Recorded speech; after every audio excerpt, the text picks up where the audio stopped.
Where is it? I can't. Hi guys, Mr. Sci-Fi here. Hang on one sec. We're getting the table up and running as well. So there we go. Let's see. I'll open this up. There we go. Connected. This is my new phone. Pretty great. Okay, guys, here we go. There's all these guys up there. Pretty cool. So yep, lots of stuff to talk about. Let's see. Open Zoom US. Challenging. Okay, here we are. There's Elaine. There she is. Hi. Hello. Say hello. Okay, so we're connecting everything, and another great evening of fun and adventures. Uh-oh. Wow. Jesus. Okay, here we go. More fun. More fun to come. Just keeps going. It's taking a while to connect. It will. Hi, guys. Okay, here we are. Okay, here we are. We'll be joining the table. Okay, and then we will talk about stuff. Oh, there we go. Join with computer audio. Hi, guys. Hello, everybody. Happy 2021. Hello. Hi. Wow, look, everyone's... Hello. Wow, this is great. Go ahead and unmute yourselves. You survived the insurrection. Let's see. Hold on. Unmute my video. There we go. And then everyone else. Hi, go ahead and Dawn. mute How are yourself. Hi, guys. Okay. I was just saying that you guys survived the insurrection. So Yeah. so far. Barely. I gotta tell you, we're Canadians don't do that. We're Well, no. too boring. No, that's right. That's right. Well, you have better child rearing abilities, and so as a result, you don't get people like Trump. So go ahead. I'm sorry, but not to be political. The table is apolitical. Yes. I think we're all on the same side at this point. Yes. I think But it's a moot point. But I do have, in addition to Mr. Sci-Fi, I have a channel called Mr. Politics, where I do talk about politics. All of you know I'm a liberal, and Elaine's a commie. Really? No. You know, Well, not a never commie, but shown I Elaine's a lean- socialist. I lean to the left. Yes. And so I just posted a Mr. Politics video called Insurrection.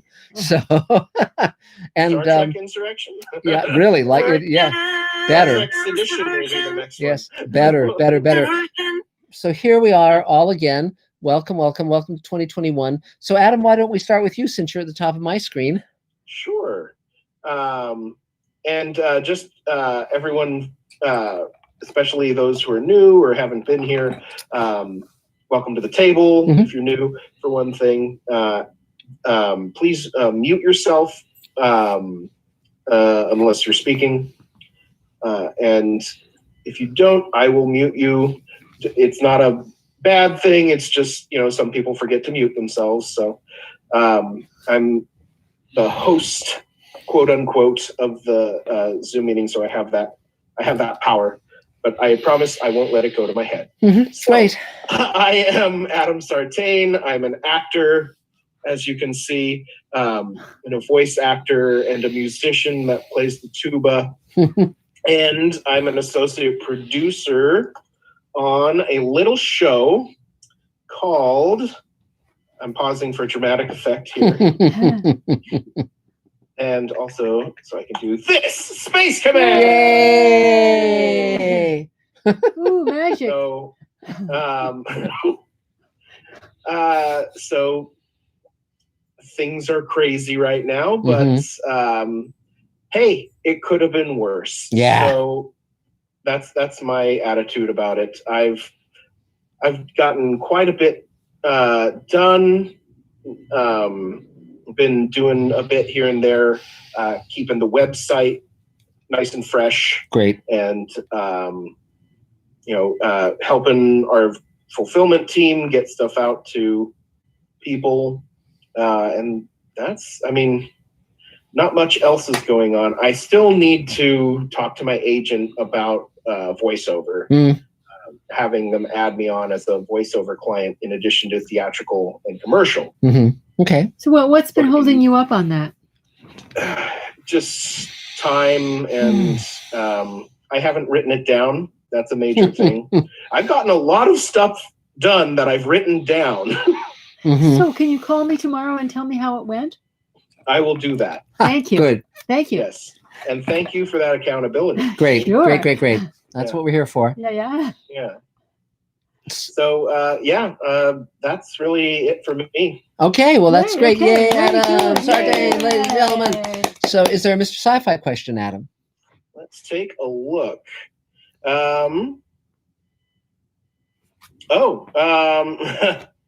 Actually, there is a question from Mark Lungo. Hello, Mark. Asking if you have any plans for another Mr. Politics episode. Yes, actually, I'm posting 3. The one I'm posting right now is called Insurrection. The next one is Truth and Lies, which I'll be posting as soon as I can record it. And then the third one will be How to Fix the Supreme Court. I figured it out. You don't have to stack the court. I figured out how to do it. They sound like all Star Trek episodes. Well, there's a reason. Star Trek Insurrection. Yes. Star Trek. Yeah, Truth and Lies. Star Trek: How to Fix the Supreme Court. That's right. Exactly. What you do is basically you ask a direct question of the computer that runs it until it blows up. So my name is Nomad. Oh, are you sure of that? Oh no, I'm not sure. And it blows up. Yeah. Great, lovely. So great. So yes. So I am actively doing Mr. Politics as well as Mr. Sci-Fi. And we're about to, on Mr. Sci-Fi, we're about to share a movie of Alien that none of you will have seen previously. It's a full movie. It's really exciting. It's written by William Gibson, who wrote Neuromancer. Lots to share, and that'll be very soon on Mr. Sci-Fi. So, okay, so I guess, Judith, you're at the top of my screen. Why don't you go?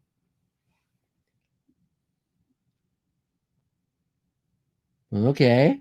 You're going to need to unmute yourself You have to again. Sorry, unmute, Judith. if you will. Okay. There you go. There I go. Okay, Hi, great. Hello. Hi. Judith Smiley, Hi, good. actress, singer, narrator, writer.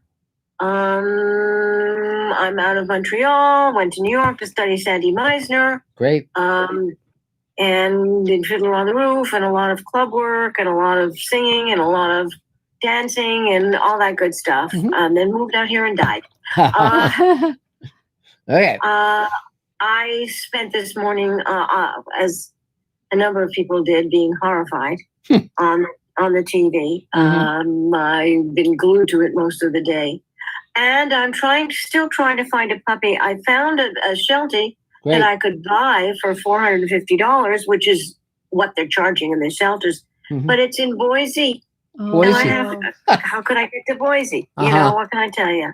So I'll just have to keep on the search. I'm a member of a bunch of collie Sheltie networks, and I'm putting it out to everybody. So eventually something will happen. Yes. I hope it's before the Mashiach comes. Let's see, what else? I am almost finished with the outline of Half Dead. It's very funny. What I do is I get ideas, I write them down, and then I thread them in. It's very funny and very full. Also Sebastian and Josie. And I'm finishing up the other one too. I've got some there's so much crap going on with the shelters that I've discovered. It's really amazing. Elaine, I did speak to Cece at Pet Orphan. She was just darling. She said to me, you start calling on the 12th that they're getting dogs in. Sure. Oh, great. Yeah, great.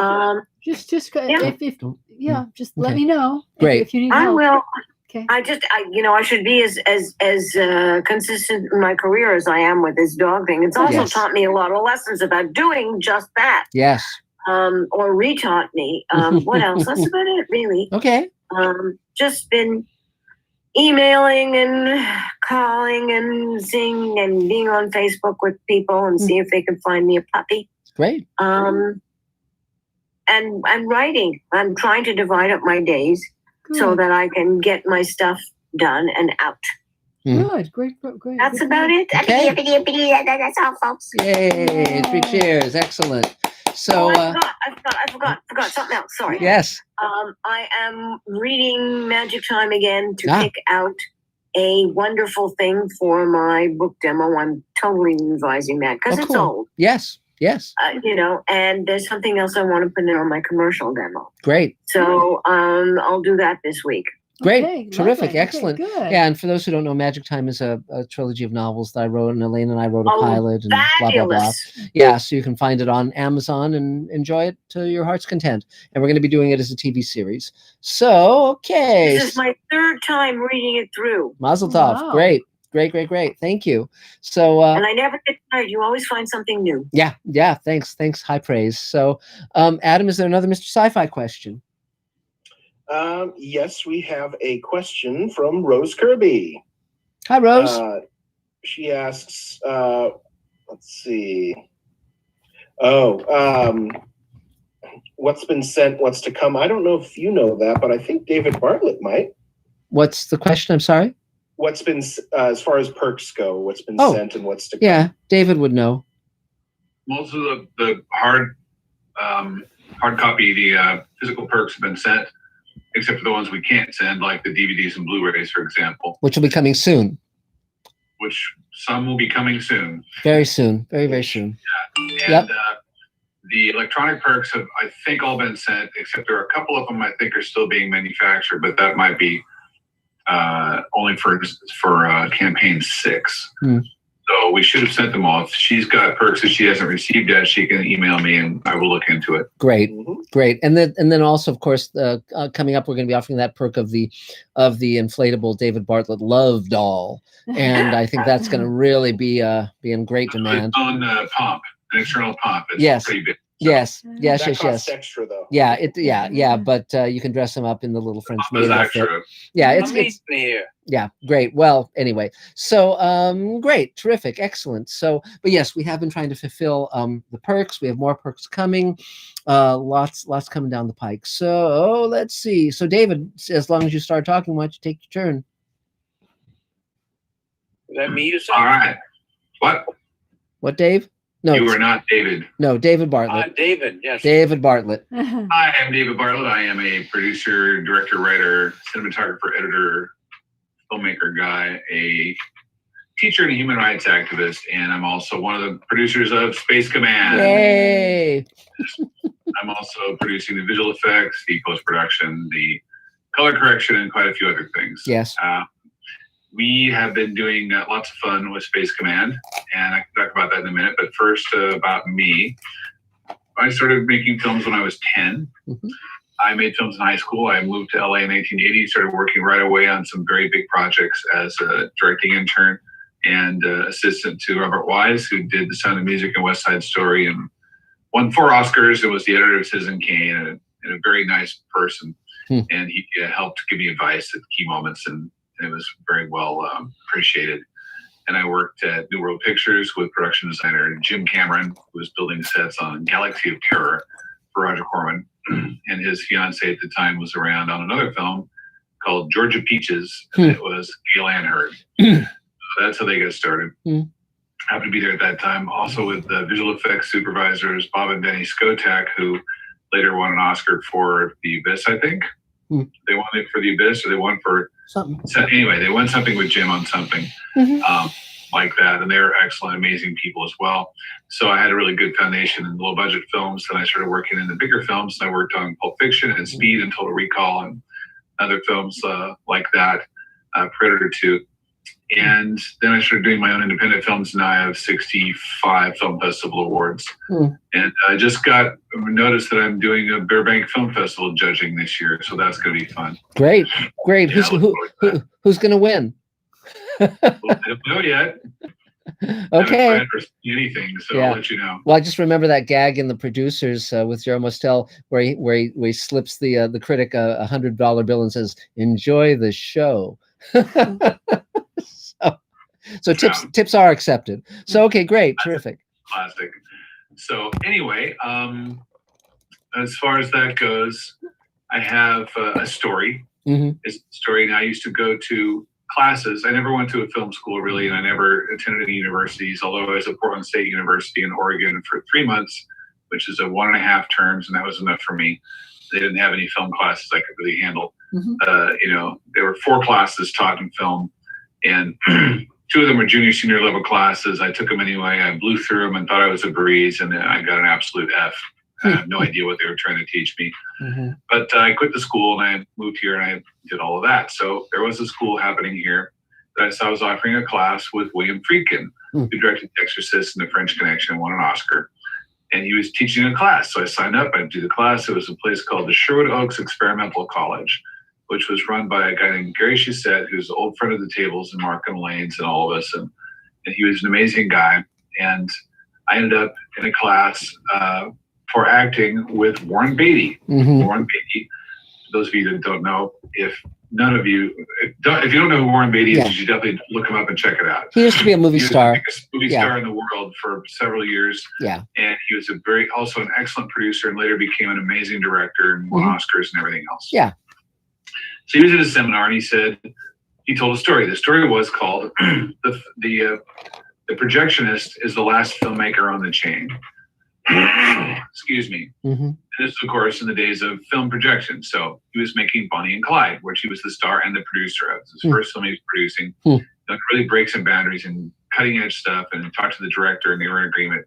He had seen the movie Shane, and Shane had pistols that sounded like cannons, and he loved the sound of the guns in Shane. So he told his sound editor, he said, I want the guns to sound like the sound that the guns in Shane, and the mixers, and he was like, they're all about it. So they did, and the film's very violent and way beyond its time.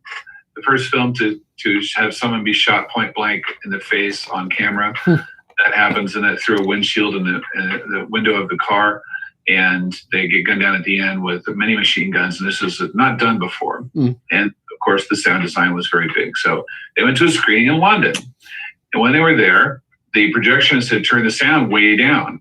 So he went up in the booth, and this is again Warren Beatty, the biggest star in the world, with his movie. He says, what are you doing? And the guy had the monitor turned way up, so it sounded loud to him.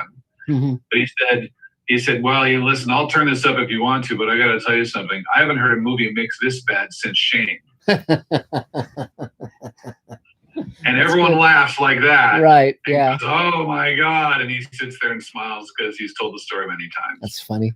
That's a class act, and there you are. That is the truth about what happens when you make a movie and then the last person that has their hand on it doesn't like it and turns the sound down. Yes, and for those who don't know, projectionists used to be guys who projected movies at movie theaters. Yes, that played a film in a machine that shined it on the screen. Yeah, it's a vestige of the past now. So, but yeah, as are we all. Yes, I'll exactly. tell you a little side dish about me. When I was a projectionist in Oregon, we played Close Encounters. The very beginning of Close Encounters, if you guys haven't seen it, it's a black screen, it's very quiet, and there's this little strings that go really, really small strings. They build up just a little bit, and you're like on the edge of your seat listening. And all of a sudden, the entire orchestra plays one giant note at the same time, and it goes, BAM!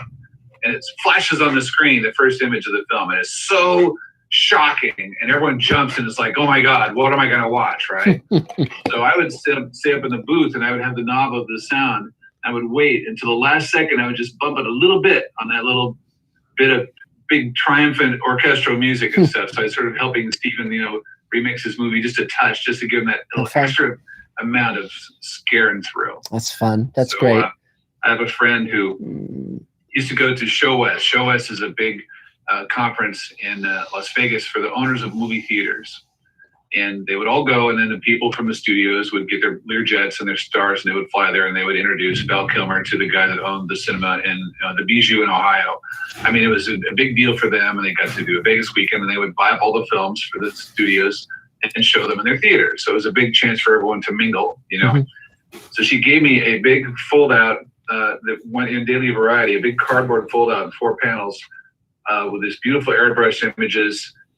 He's all alone. He's a million miles from home, million light years from home, all these things. I'm like, what is this? It's a big, mysterious new thing that's happening. And it was for E.T. And she had it signed. And the signature on it was, work hard, never give up, Steven Spielberg. Great. And it was addressed to me, David. Wow. And my friend had met him and told him that I was in LA working on making films. So he signed that to me through her. Wow. And I still have that. That's great. It's very cool. That's great. I have 3 artifacts from my past. That one, the stripped gear of the projector that got me on the set, and my first screen credit at New World Pictures because I could repair projectors, and the lucky penny I got through a story I told on here once before where I met Milos Forman. Well, there you go. That's great. So there you are. Anything else? Well, we got the Space Command talk. Mm-hmm. Space Command involves lots of sets being built. We are going to be shooting a very large section of the film in a few months. So I'm getting sets ready for that. There's lots of painting and building and things to be done. If you guys want to come out and volunteer, you're welcome to. And I even have a couple of paid positions at, minimum wage paid positions, COVID protected, safe environment kind of scenarios. If you're interested in the volunteering or in the paid position, you can let me know. And that's if you want to work on Space Command in the future, you can also let me know about that. We're particularly fond of having people, I'll get to in a second, Dave, having people come down and move up in their careers, move to a new career, start fresh, get advice on how to have career success. I particularly enjoy doing all that with new people. So if you're up for that, then you can let me know. Yes, sir. Dave. Does that apply to people watching on YouTube as well? Yes. Of course, absolutely. Yes. And I'll even give out my email verbally to everyone right now. It's davefilms, DAVEFILMS @hotmail.com. Great. You can let me know there, and I will hook you up and get you all going. Cool. So now the third thing is the table email. Yay. I'm also doing the table email. So what that is it's an email that all the table members are invited to join. It doesn't cost anything.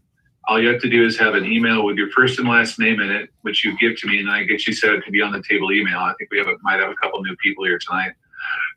Anybody that's needing the table email or is having trouble with their table email, you can let me know about that, and I'll get you hooked up with that too. There's Great. Stephen now.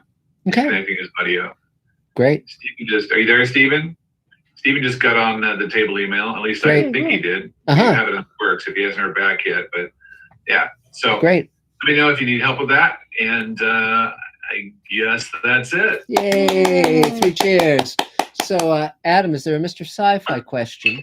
There sure is. We've got a question from Scott Gamble, Mhm. who asks, I was talking to an industry person that proposed a notion of increasing content these days by taking good old movies with bad effects and fixing them for a modern audience. I think you were talking about that a few weeks ago.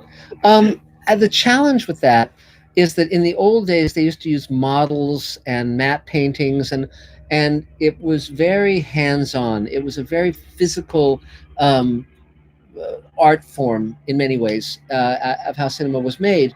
And it looks, in many cases, more real than a lot of CG effects that you see nowadays. So, for instance, with Star Trek, they tried to do new effects on the original show, and often these new effects didn't look as good because they weren't as good. They weren't, they didn't have that solidity. And, so, it's a very subjective opinion. The one thing that was interesting, I remember years ago, I was friends with Leonard Maltin when they were first starting to do DVDs and so forth and Blu-rays, and there was an aesthetic question in terms of how much do you clean up an old movie visually, and like, for instance, do you take the frame, the film stock out, the various aspects of the film, and what they ultimately come up with was, if it's something that the director definitely would have done if he had access to that. For instance, they used to have matte lines that were very, very observable. So you'd have like in Ben-Hur, you'd see a thick line around what was being matted. So they would remove those because that wasn't an aesthetic choice of the director. It was a limitation of the technology. But in other ways, they wouldn't make changes, even if there were continuity errors, because that was something that was the director's purview and they would let it stand. And I thought that was a very interesting conversation. And in terms of doing new visual effects on old science fiction movies, I would just be very, very cautious about that because, part of the charm of those movies is those visual effects. Like Forbidden Planet, yes, you could do modern visual effects on a movie like that, but then you'd lose a lot of the charm of that film. And so I'm not a big fan of that. I sometimes colorization I don't mind. Like on It's a Wonderful Life, the colorized version is quite wonderful. I don't mind movies being converted to 3D. I think that's very fun because those experiences bring more details out in many ways. But I'm not a purist in that way. But But definitely, I think one has to be very careful about messing too much with a movie where you take it away from what might make it good in the first place. So that's my thought on that. So, so Christine, I guess you're next on my screen if you want to take your turn. I do want to take my turn. Great. Hello and good evening. I'm Christine Laurie. I like to do things behind the scenes. I say, I'm behind the scenes, Christine. Yay. I don't prefer to be in front of the camera. I don't shine there very well. I make a good Woodstock to your smoothie. At any rate, I am currently job seeking. And a couple weeks ago, I had reached out, and Angelique Scott, had mentored me and said, you really need to join LinkedIn. And I didn't have any social media at the time. And so I joined LinkedIn, and that's my only social media. And then Raven Krogstad mentored me on like how to do more features with it. So I'm really thankful for the table because of both of them. And so LinkedIn feels really successful because I can see when they go look at my profile. So I feel like there's progress. And an interview coming up. So fingers crossed, I will become employed again. Yay. Yay. And then I definitely wanted to share a life moment. Great. And you know, David Bartlett often says, you know, he's a mentor to others. And David had, I feel like it's a year ago, had shared a story about the crazy, it's either crazy Asian or crazy Chinese man. And he could tell you the whole thing about it, but David had gone somewhere to do something and it didn't go in a good way. And he went and got back in his car, and the person came and was like filming him in his car. And David sat in peace, thinking whatever his thoughts were, but he sat in peace. So I literally today, not a man. I looked like I was at peace. Yes, fake it. So I channeled my inner David Bartlett mentorship on that moment because that's what came to my mind. And so clearly, and I didn't have a man, I had a woman, and she's Russian, not anyway. So I like sat there in peace, thinking, I can't believe this is happening to me now. But it was good to have that life mentorship, and it's from the table. It's from what you've developed, Mark, where it's win-win and very supportive. So I wanted to shout out to David and shout out to the both of you as my table family. Great. Well, terrific. Yay. Well, I saw a little fuzzy person on the screen. Who is that little fuzzy person? Oh, that's Dave Edison. That is Duke Ricochet. And anytime I sit down on a Zoom chat, he decides that he thinks he's a cat, even though he's a dog, and he needs my lap. And so usually I pick him up and I love on him and put him back down. He would really be happy if he was one of those dogs that traveled with me everywhere in a purse, but he does not. And so he, just comes and loves on me, and then he goes away. And the other dog is a Karen Terrier, and her name is Renee Bailey, and she could care less.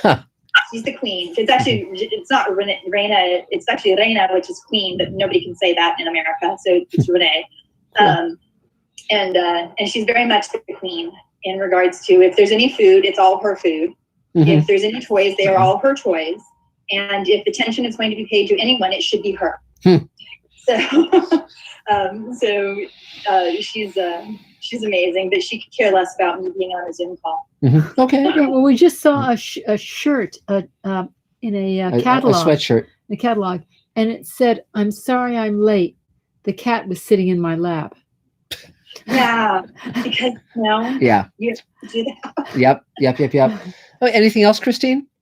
No, I'm very appreciative and feel the support. And after this initial interview, if it's moving forward, I will probably be calling people going, I need you to say that you're a reference for me. Sure, you bet. I will do that when that happens. Okay. Cool. Yay. 3 cheers.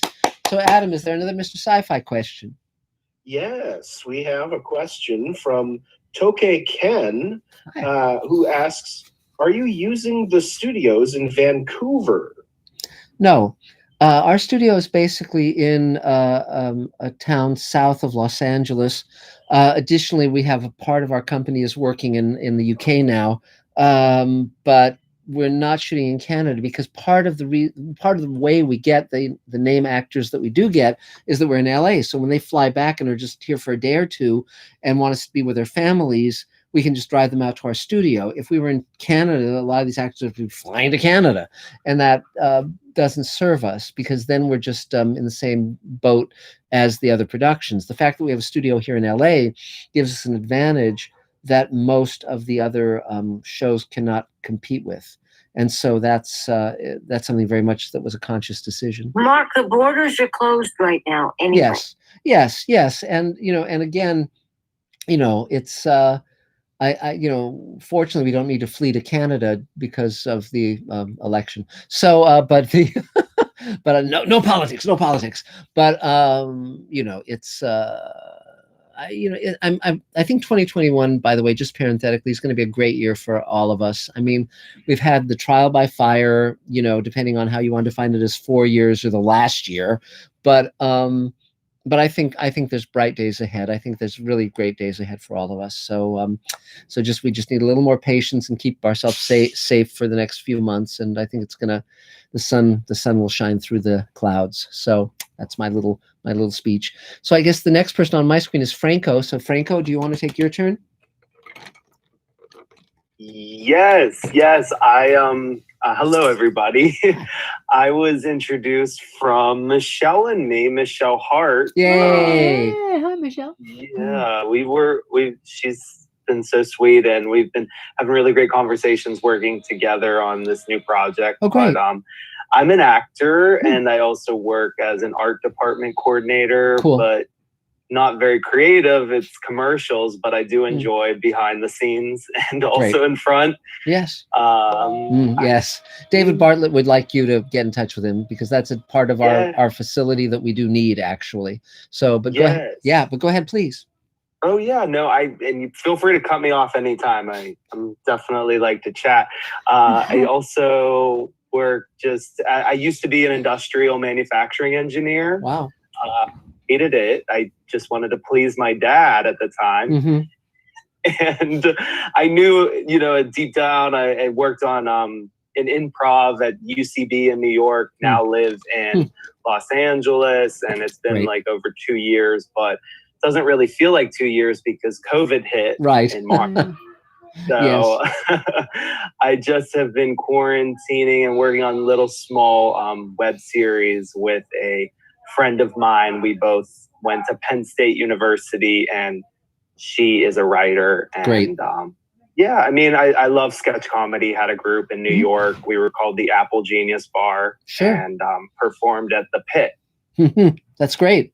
Well, I mean, the thing is, several things. I think Michelle probably told you that Elaine and I are writer, producer, directors with extensive credits in TV. And then I also have a YouTube channel called Mr. Sci-Fi that has millions of hits and over 70,000 subscribers. So now is a great moment of opportunity for people because everyone's stuck at home, which means that people are accessible who normally would not be. So I don't know if you've looked up the Penn State alumni who are in the industry, but this would be a great opportunity to reach out to them via social media. So if you have you checked that out yet? You know what? I just started to look at that. It's funny. I had a Facebook group that was in there, and but you're right. Now that we have so much more time on our hands, it's something that is valuable to reach out to everybody in that network. Yes, and you might even contact the Alumni Association back at Penn State and ask them who, if they have a list of people in the industry out here, because often they do. And, and there's certain colleges that a lot of people end up having careers in the industry.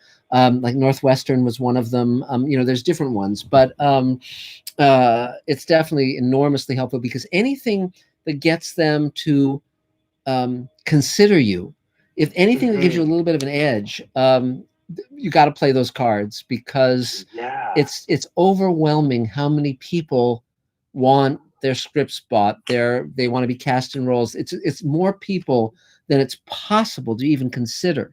And so as a result, whatever is the squeaky wheel that gets attention is good. And so I think, but I'm glad that you're doing a web series. That's great. And so is there anything you need at this stage? I'm really just looking more just independent film and Right. short films. Yes. I do love doing that, and it was something that I did at Penn State, and it felt like it was more. I just it was very accessible because of that connection and the smaller group. Yes. How can somebody see your work from the table? I'm gonna send whenever I grab the email from Dave. I will send out my information. Great. Okay. That's fine. And and so you and David Bartlett will be in contact, and the table has thousands of members all over the place, all over the country and around the world. So it can be a very, very, very powerful tool. And so great. So anything else for now? No, thank you, Mark, and thank you, Michelle, for getting me involved. I'm really happy and excited. Great. Yay. Welcome. 3 cheers. So Adam, is there another Mr. Sci-Fi question? Yes. This question is from BVS, the predecessor to CVS pharmacies. The question is, where do you hope to be in the next 12 months with Space Command? Ideally, we'd like to sell it to one of the major VOD platforms, Netflix, Amazon, etc. We're creating the Showrunners Network, which is 6 new series that we're taking out as a slate, and Space Command right now is positioned as one of those. I mean, I wouldn't mind selling it as a standalone show, but I'm making it part of the Showrunners Network to bring Rockne O'Bannon and Mark Ferguson, all these showrunners to the equation to help tip the balance, and I've been talking to Neil Gaiman as well. We'll see, but it would be great to have it on one of those channels. But again, right now we're making the show. We're every day we're doing visual effects and all these aspects of prep and production and post-production. So it's extremely rewarding, even as it now stands. And I just wrote a new Space Command short story about my character, the grizzled space jockey, and you can go on Mr. Sci-Fi and see me read that entire story. And that'll be published in an anthology called Space 1975. I was approached by the editor to come up with a story, and I'd been wanting to tell that story about the 3 cameos that I appear in throughout the 2-hour pilot of the show, and to link them, because one of them I get blown up and etc. So anyway, so that's some of it. But also within the year, we'll have shot more of Space Command, finished more of Space Command, be very actively moving forward on the Showrunners Network. I'll have finished the new book, Greenlighting Yourself, and that'll be out via Silman James, my publisher. And I think 2021 is going to be a great year, and it's no complaints. So, but thanks for asking. So next is Bonnie Janofsky. If you want to take your turn, Bonnie. So happy New Year to everybody, and I've been learning a bunch of new software during this pandemic, and this composers group I'm in, we wrote Christmas songs. Now we're working on Valentine's songs. So that's cool, working with a lot of different people. Some of these I'm doing on my own, some we're collaborating. And I'm going to be scoring Mike Lopez film coming out. So I'll be doing that. And still waiting on another film that got postponed for COVID, but I'm hoping I'm thinking that's going to be more towards the end of the year. Next week, our new administration takes office at the Musicians Union, and I'm part of that. Part of the old and the new administration. And now there's been a lot of publicity because for the first time for the Musicians Union, there's a woman president. Not me, but that's great. So I'm continuing as a trustee and convention delegate. Just working on a lot of different things. Anybody reading music, just let me know. What are you doing with the Valentine's songs, all those songs? We're just going to start writing a bunch of songs. For the Christmas songs, we had 21 composers. Some wrote songs on our own. Some brought some older songs, wrote new ones. So we're going to kind of see what comes out of it. a lot of the people. This group, some of us are composers, songwriters. Some of the people in the group are also singer-songwriters. There's a lot of talent within the group. Also, several of them are recording engineers, and it's just wow. There's just so much talent right within this group. So yeah. Okay. Okay. Bring stuff to fruition, and now we have. It's called Some of All Music is the overall, and now we have websites being redone, but we have Facebook, Instagram, and well, it's past Christmas, but the Christmas albums are on iTunes and YouTube, and just getting out there. And we could use subscribers for the YouTube, and it's all very new, so we're just starting out with just want to get subscribers and people listening and all. Wow, Great. Okay. Wow. Terrific. So anything else, Bonnie? Nope, just any music needs, just ask. Great. Okay. Three cheers. Yay. Excellent. So Adam, is there another Mr. Sci-Fi question? Not only that, Yay. we have our first super chat of the Yay. night. Yay. Ding, ding, ding, ding, ding, ding, ding. For those watching on Mr. Sci-Fi who don't know what super chat is, you can. It's an option that you can kick Mr. Sci-Fi a few bucks. Yeah. And as a result, your name, your comment goes to the top of the list. And whether it's a comment or a question, I'll mention it as long as it's within reason. Sure. Yeah. It's just like Zero Mostel. Enjoy the show. Enjoy the show. Yes. Yeah. This is from Hayes494. Hi. And he says, "Hi, Mark. I saw a few episodes of Space Precinct on YouTube, and I was blown away. Thanks. Would you be interested in remaking it?" Well, I'll tell you a little bit about that and say what that is.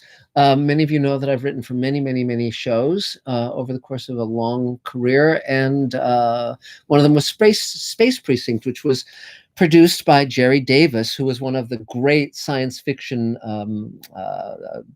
creators of all time. He was British, and he created Fireball XL5 and Supercar and on and on and on and on and on, and including UFO in Space 1999. And so one of the last shows he ever did, if not the last show, was called Space Precinct. It was about a cop who ends up, on a planet with alien races, and it had enormous potential. And I wrote, I think, 4 of them, and the alien animatronic heads were really cool and well operated, and the visual effects were all practicals, and that was very interesting. Models of spaceships and models of cities and all of this stuff, and but it was just wacky, and it went downhill very quickly. A show I wrote about boxers ended up being about wrestlers. It was just embarrassing, and they wanted me to story edit it. They were going to fly me to England, London, for that purpose, and I turned it down because I just knew it was going to be just a den of snakes, and but I was very glad to have written for it. But at the time, I thought it was such a great idea to do something about like a New York cop who ends up relocating to an environment with aliens, that Michael Reeves and I created a show called Dante's Station that was optioned by Netter Digital, who did Babylon 5, but it didn't end up getting made. So it's one of the 6 shows I very much want to do for the Showrunners Network. And that's what I'm talking to Neil Gaiman about right now, about him coming aboard that project, as he and Michael are collaborating on the Interworld novels. And so, we'll see if that can work in terms of Neil's deals and exclusivity and so forth. But I don't own Space Precinct, so I wouldn't probably want to, reboot it. But I certainly wouldn't mind creating something. I love future noir. I love futuristic cop shows. Blade Runner is one of my favorite movies of all time, and so it's something that very, very much interests me. So watch this space. So great. So let's see. Dave Edison, you're next. Go for it, Dave. Work your magic. All right, hit and save. Good.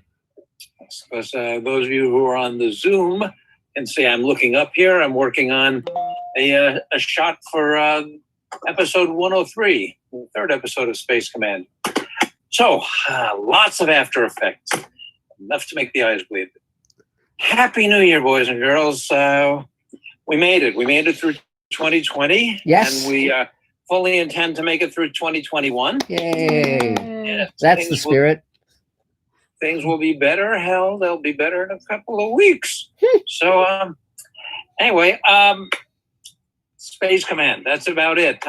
Working on this. We're working on the second episode. I'm getting in VFX shots from, strangely enough, the VFX artists. What a coincidence! Yay!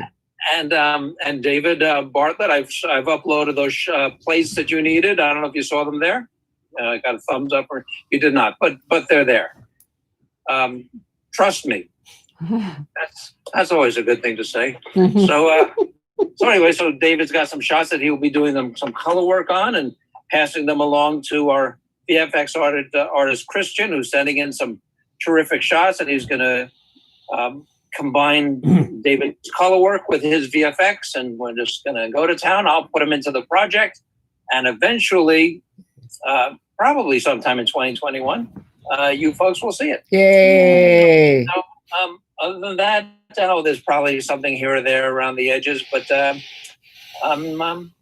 that's about it for now. Thank you all for being part of the table. Thank you, folks, at Mr. Stiffy for stopping by on Thursdays. Yes. Be well. Have a great year.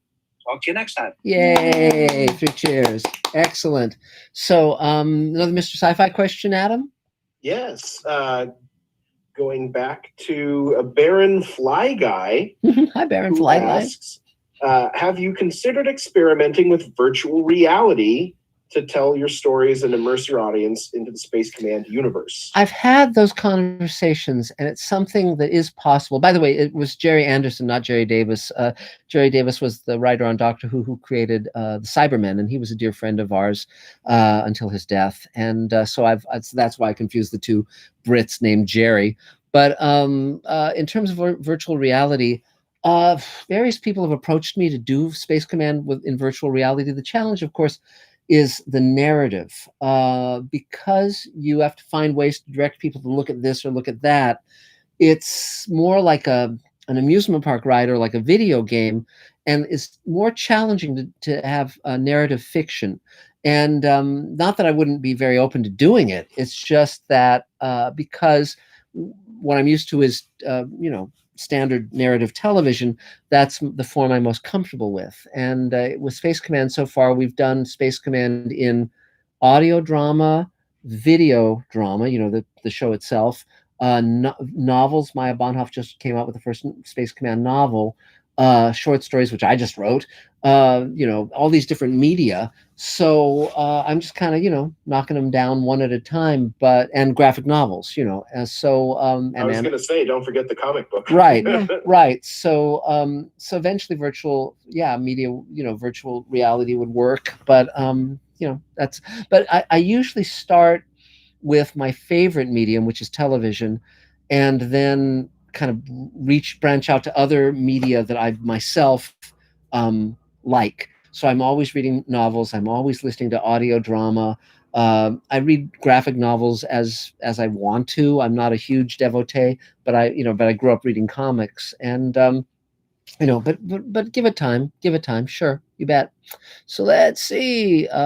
Michelle Hart, you're next on my screen. Go for it. You have to unmute. Oh, we can't hear you. Can you unmute? There you go. Okay. Thank you for welcoming my friend Franco to the gang. I gave him a backstory on who we sort of all are, and the fact that there are many, many more of us that appear to be on the screen at the moment. Let's see. One thing that I had set aside a box from CFI that contained film that I did for Hanna-Barbera. I had mentioned to some people that I was the rotoscope for Janet of the Jungle. And I had this wide reel of something which I thought was old 2-inch or maybe wider than 2-inch tape that I wanted to get converted. And I actually took a really good look at it and discovered that it isn't tape, it's film. It's got scratch on the side. Wow. Which makes it be a whole different thing. It is somebody here, probably Dave Edison or David. People named David seem to know things. What can I say?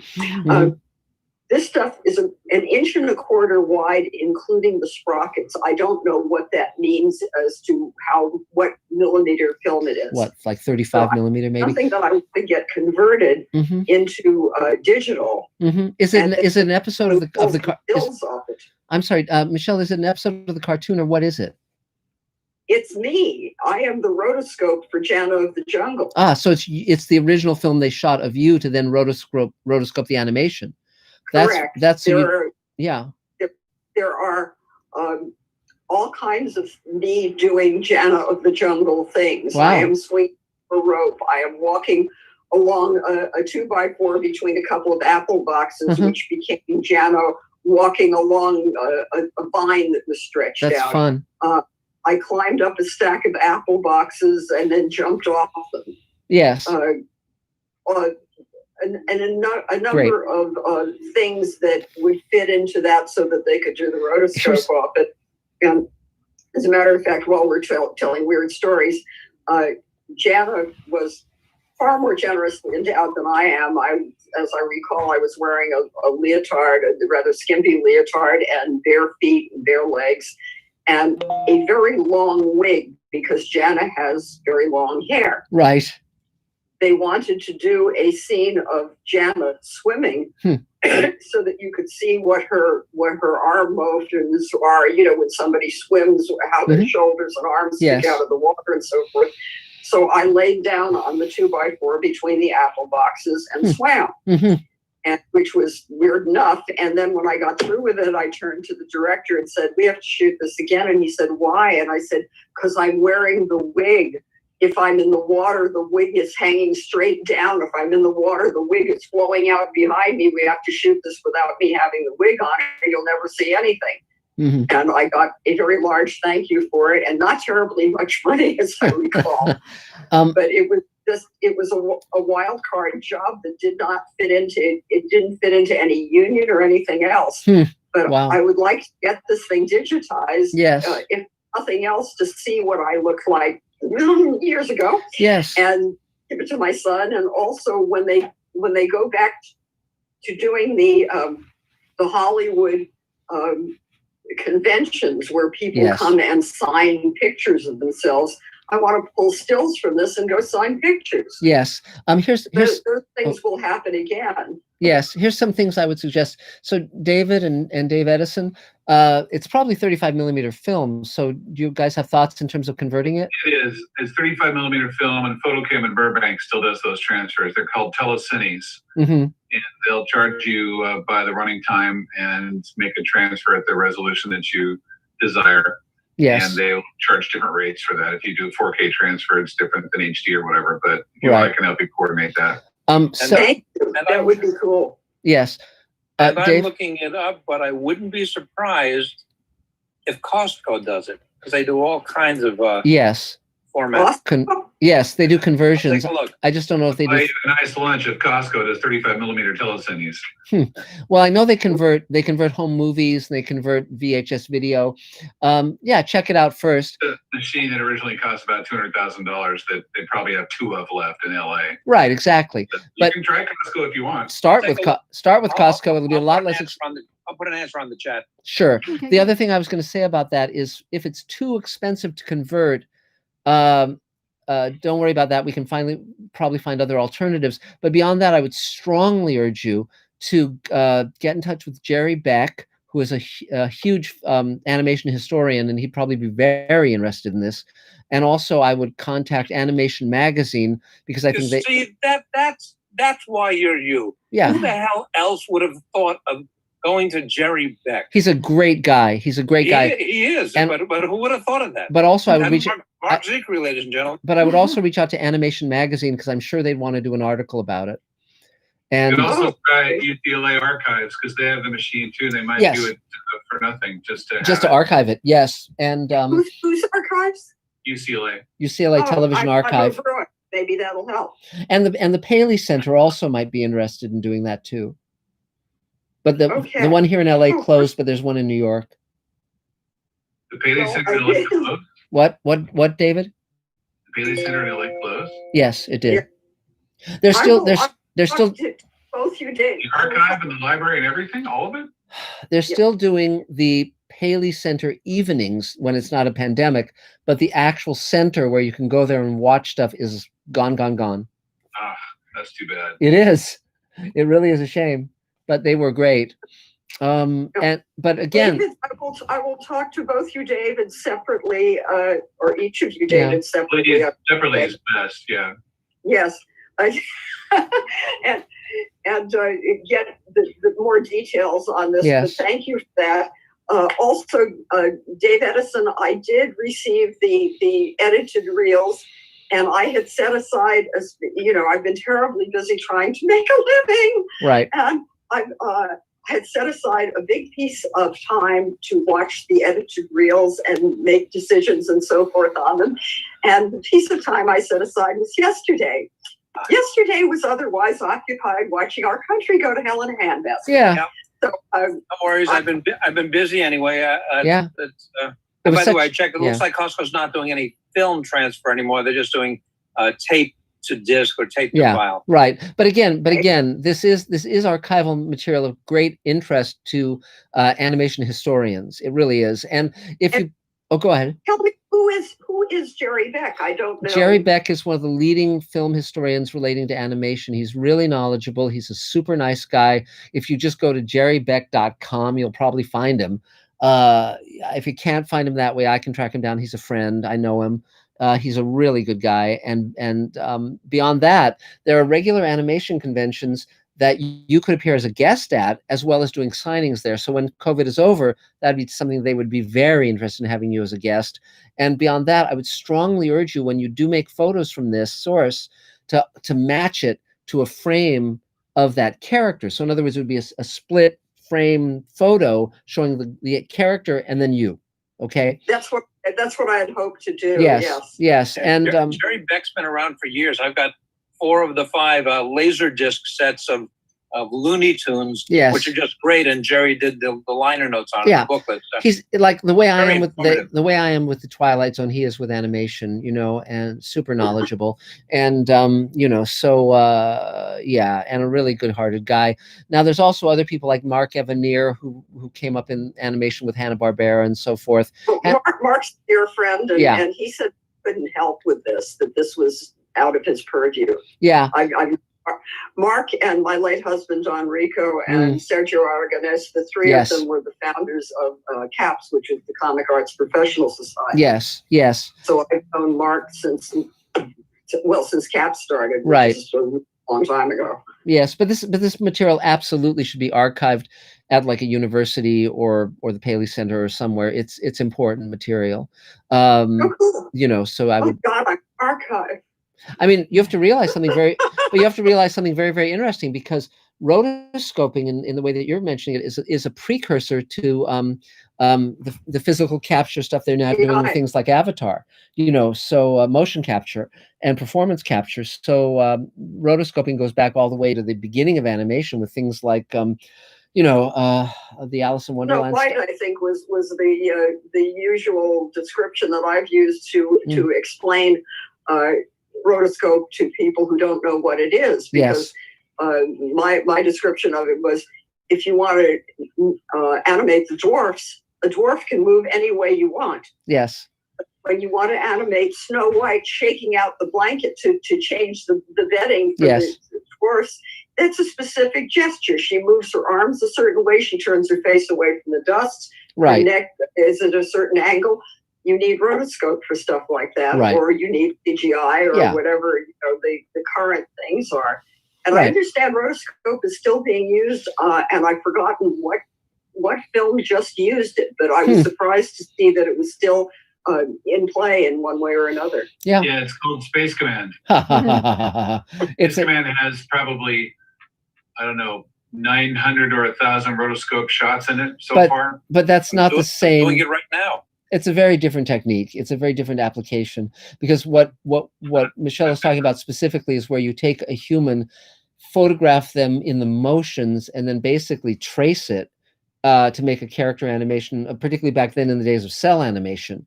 You would literally put a frame, a photographic frame projected onto your drawing board, and then you would trace the character. So it was completely different. Yeah, And it moved realistically. We did that at New World. Fleischer did. I'm sorry, What? David. Go ahead. New World Pictures was doing rotoscope on 35 millimeter frames about an inch square. Yeah. With a ink pen, one frame at a time, to do the same thing. It takes out the pieces that you don't want and makes a transparency so you can then put something else in.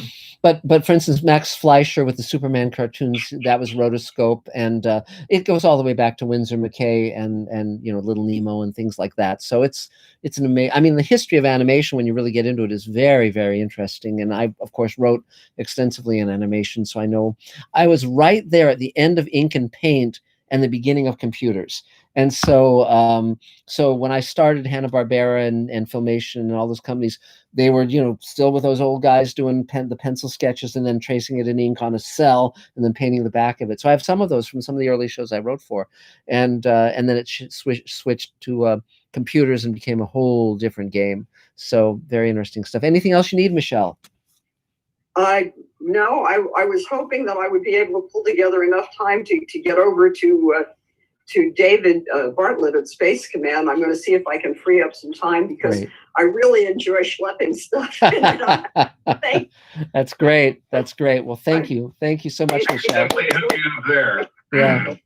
Great. Yay. 3 cheers. So is there another Mr. Sci-Fi question, Adam? Yes, we've got a question from Guylinda B, who asks, this is a really good question. Oh, good. When writing about an alien race, how important is it to create phrases in that alien's language? And do you know of any resources so she might avoid pitfalls in this endeavor? It's funny because creating a consistent, coherent alien language is not easy. And there are actually several linguistic experts who create, the languages in Game of Thrones or Star Trek or whatever. When in the original Star Wars, of course, you had Bert, what was his name? The great sound guy who went around the world recording foreign languages, extremely exotic foreign languages, and using them for Ben Burt, yes, for using that for Jawas and all sorts of stuff. Now, you can have there's certain linguistics experts who can guide you. It's very funny because a friend of mine once showed me a film, a pilot that someone had done with these sort of big dog creatures and people in costumes, and he didn't have the money to hire someone to make an alien language, so he had Polish be the language, and so they were speaking Polish, and your ear would know it was a real language, but you couldn't quite recognize which language, and so I always called that pilot Polish Dogs in Space, but it was how would they track?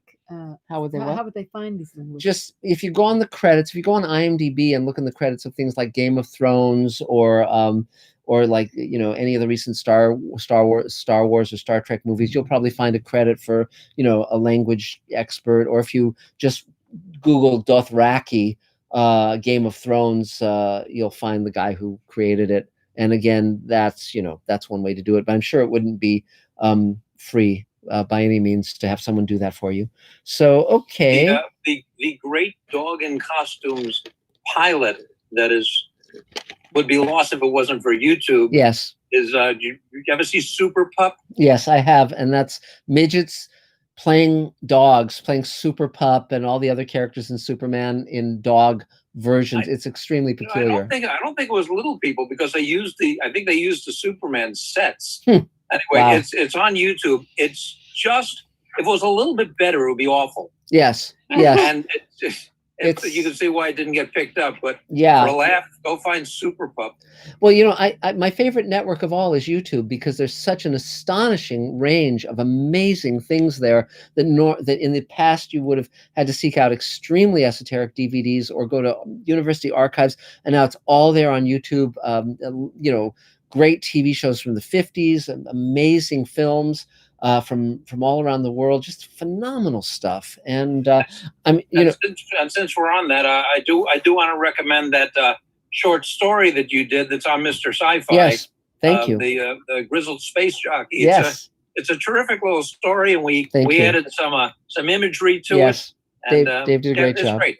Well, you know, also another thing that with some glimpses of the yet unseen episode 2 and was any of episode 3 in there? I guess some glimpses of just episode 2. Yeah. But the funny thing is, you know, like in the old days, TV pilots, most of them would never see the light of day.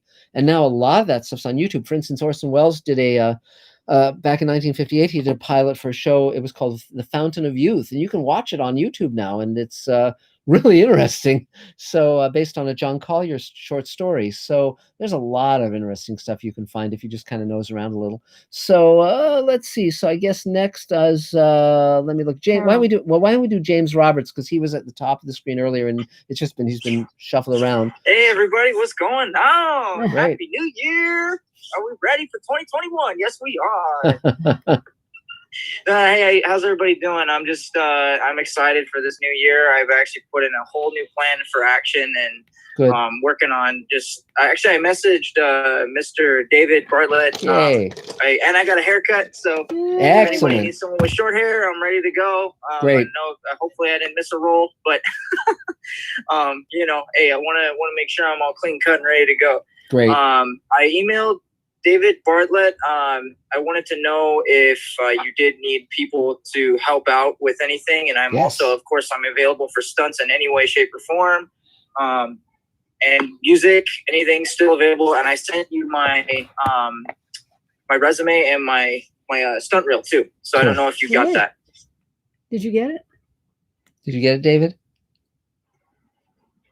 Yes, I did. I got both. Good. Okay. Excellent. Perfect. That's Awesome. great. That's great. Terrific. So what else do you need, James? You know, just a role. Cool. Well, again, this is just like the more oh, go ahead. No, you go ahead. Well, just the more you share what you can do with people, the better the opportunities will be. You know, that's all, you know, that's a very key part of it. Just like, and particularly reaching out to people whose work you admire. And because again, think about it. Let's say you reach out to 100 of your favorite people making the TV shows and movies you love. Let's say 97 of them totally blow you off, but 3 actually check it out and like it and reach out to you, you know, respond. Yeah. That's a huge win. You know, I mean, I made it a point to meet Guillermo del Toro at Comic-Con a couple times and just introduced myself, and that led to me writing a book with him ultimately. And so you can hugely make opportunities for yourself. It's not as impossible as it might seem, you know. So just to put in a word on that. No, absolutely. You're totally right. I think I just got to start talking to more people and, you know, putting my work out there. But my start, I guess, was David. So that's a great start. and all of you guys, you know, if anybody needs someone, I mean, I don't just, you know, do acting. I sing as well. I do every type of music there is. So, you know, if anyone's looking for, you know, a singer to play live, or I'm working on getting a band together. There's just a lot I'm doing right now. I do personal training. So great. I'm all over the place, man. I do it all. So if anybody needs something, just let me know. Okay. If you need a tuba player for your band, I think I know where we can find one. Yeah, Adam plays tuba. Yeah, exactly. I'm so down. Well, great. Well, 3 cheers. Drums or piano or arrangements or whatever, let me know. Great. Okay, yeah. Terrific. There we go. That's excellent. Yes. And also, I do want to point out, this is for anyone who's struggling financially a bit. Yes. There's a California relief grant program for small businesses. Yes. As an actor, we are our own small business. Wow. Yes. Yes. Because you've done contract work, you've done 1099 work, right? That's great. You're a small business, so you can get $5,000. Wow. They're not going to award it to everybody, but you got a shot at it. You might as well go for it. Great. You know? That's great. Also, you qualify for pandemic unemployment assistance. That's great. Cool. If you haven't paid into unemployment. Yeah. So I highly recommend that you apply for both of those things. Wow, that's great. And also there's the Actors Fund. I was just going to say the Actors Fund. Which is not just for actors. It's for other people in the industry as well who are facing financial challenges. And so just to be aware of that. But, you know, and then there's always, you know, dressing up as a mime and doing your best. So, busking on the street. You never know. You never know. But but that, yeah, great. Anything else, James? I mean, I think I brought this up, but I just need to know, who I can get in touch with to get on the set of Star Wars Obi-Wan. That's pretty much it. Yeah. Well, that's where you can put an email out to the table. Someone may have a contact. You never know. And but just pop in and say hello there. Oh yeah, exactly. Yeah. That's got it, yeah. That's very much if you want to experience firsthand what it's like to be tased. But that's just that's as maybe. So great. Well, thanks, James. Yay! Great to see you as always. Yes. Great. So Adam, is there another Mr. Sci-Fi question? Unmute here. Okay. There we go. Okay, let's go to Mr. Sci-Fi. And there was another great question. Great. Where was it? There it is. This is from El Jonorino is back. It is great. He says, hello again from Lockdown, Scotland. Yay. Can I ask you, what software do you and other table members use to write on? I use Word to write novels and short stories, and I use Final Draft to write scripts. So those would be the two that I would personally recommend. I've used both of them for decades, and they're very solid. And some people use Movie Magic, I guess, or whatever it's called. Yeah. But go ahead, please. And there's a follow-up question along with it. If you're collaborating with someone, what do you share files with? The same. I mean, well, usually Word and Final Draft. You can convert stuff on both to PDF, but they can't revise that. It's harder. But for instance, when I send scripts or send documents that I don't want to be messed with or changed, then I send PDF. I convert it to PDF, and but that works really well. I mean, again, you want to make sure that you're working in a format that other people can open and read, because otherwise you're just making life hard for yourself. So be very careful. Don't try to use free software that isn't permeable in that way. It's like Final Draft is like $70 or something. It's not expensive, so it's really well worth using. But if you have a collaborator, Final Draft comes in different iterations. Yes. And the old ones get old fast, where the newer ones can't read it. So be careful about falling afoul of that. Make sure that you're in the same. Yes. And also this is something that no one thinks about, but is incredibly important. Here we go. Computers have gone through so many changes so quickly that when you're writing, in order to make sure that you have copies of your scripts or your novels or your short stories, print them out in hard copies and have them in 2 different locations. Because I started writing on computers with 5-inch floppies. I have no idea where I would go to get those read nowadays, or 3-inch floppies. Yes, Costco. Yes, exactly. But the thing is, you can also save them as a text file. Yes, which is at least halfway in between. Right, but with physical copies of your work, particularly if they're in 2 different locations, if you need to feed them into a computer, you can have them scanned at Kinko's or whatever, Kinko's, FedEx, and then you've got it back in a computer form that you can work with. But there are many scripts I've written that I cannot access the computer files anymore, and so you really want to make sure you have access to your work over time, over long periods of time. Now, back when we of course started on typewriters, then everything was hard copy, and like for instance, the Twilight Zone companion, the manuscript on that, which I typed on a Selectric, was 1,000 pages, and that was a monster. But so that's how it works. So let's see. So was that a Mr. Sci-Fi question? I've sort of lost my place. So now Carol Field, go for it, Carol. Yay. Okay, here's 2 pairs of glasses. Yay. Do actors know that a lot of the self-tape places are closing or have closed? Well, just for your own edification for the actors. It's really not so cool. Is Mark coming back? Because I wanted to ask him a question. Oh, yes, he'll be back in just a moment. Okay. Oh, after I left you last Thursday night, I sang at a New Year's concert. It was so wonderful. Oh, wow. It was in Zoom Circle New Year's concert. It was all musicians and some singers, and we all did like a 3 go round, and it was really, I was really grateful to do that. I sang 3 songs. It was lovely, and the musicians are really heavy. All I could do was like 3 bars, and they know what key I'm in, and they go. I don't know how they do it. I don't know. I don't know. It was so divine. Adam's smiling. Probably. You probably know it. Jeez. Let's see. When are the animation conventions? Well, the animation conventions are in the past now because we're in COVID. But I don't really know, because I've been invited to 1 or 2 of them to speak about the shows I wrote for in my childhood, but I mean in my youth, you know. But I really don't know when they are. But you can check online.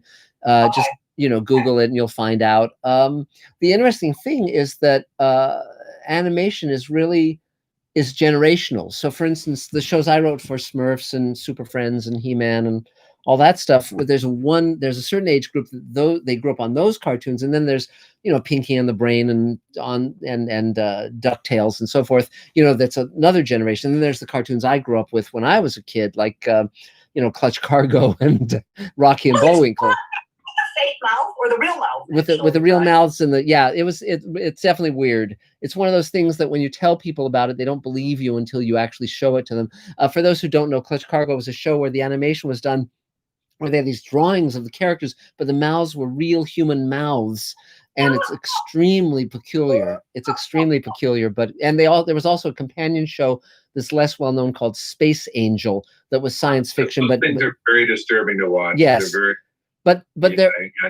But there were some great shows like Johnny Quest, which was a real high watermark for Hanna-Barbera. It was a primetime animated adventure show. And also, if people don't remember, that the Flintstones originally and the Jetsons were primetime shows aimed at adults. And so, for instance, the Flintstones actually did commercials like, drinking beer and smoking cigarettes, and you can find those on YouTube if you look for them. And so, it's pretty great. So anyway, and Hanna-Barbera, by the way, was extremely plagiaristic in its way. So the Flintstones is basically a ripoff of the Honeymooners, very specifically, and it was just put in the Stone Age. But that's very much what the template was. So anyway, be that as it may, go on, Carol, please. I saw a movie about 15 years ago that I just loved, but it came out in the 60s. Do you know Sweet Charlotte? Yes. Yeah. Any info on that? I want to see it again somehow. Well, it's Hush Hush Sweet Charlotte, and you just Google it and it'll come up where you can rent it for like $3 online.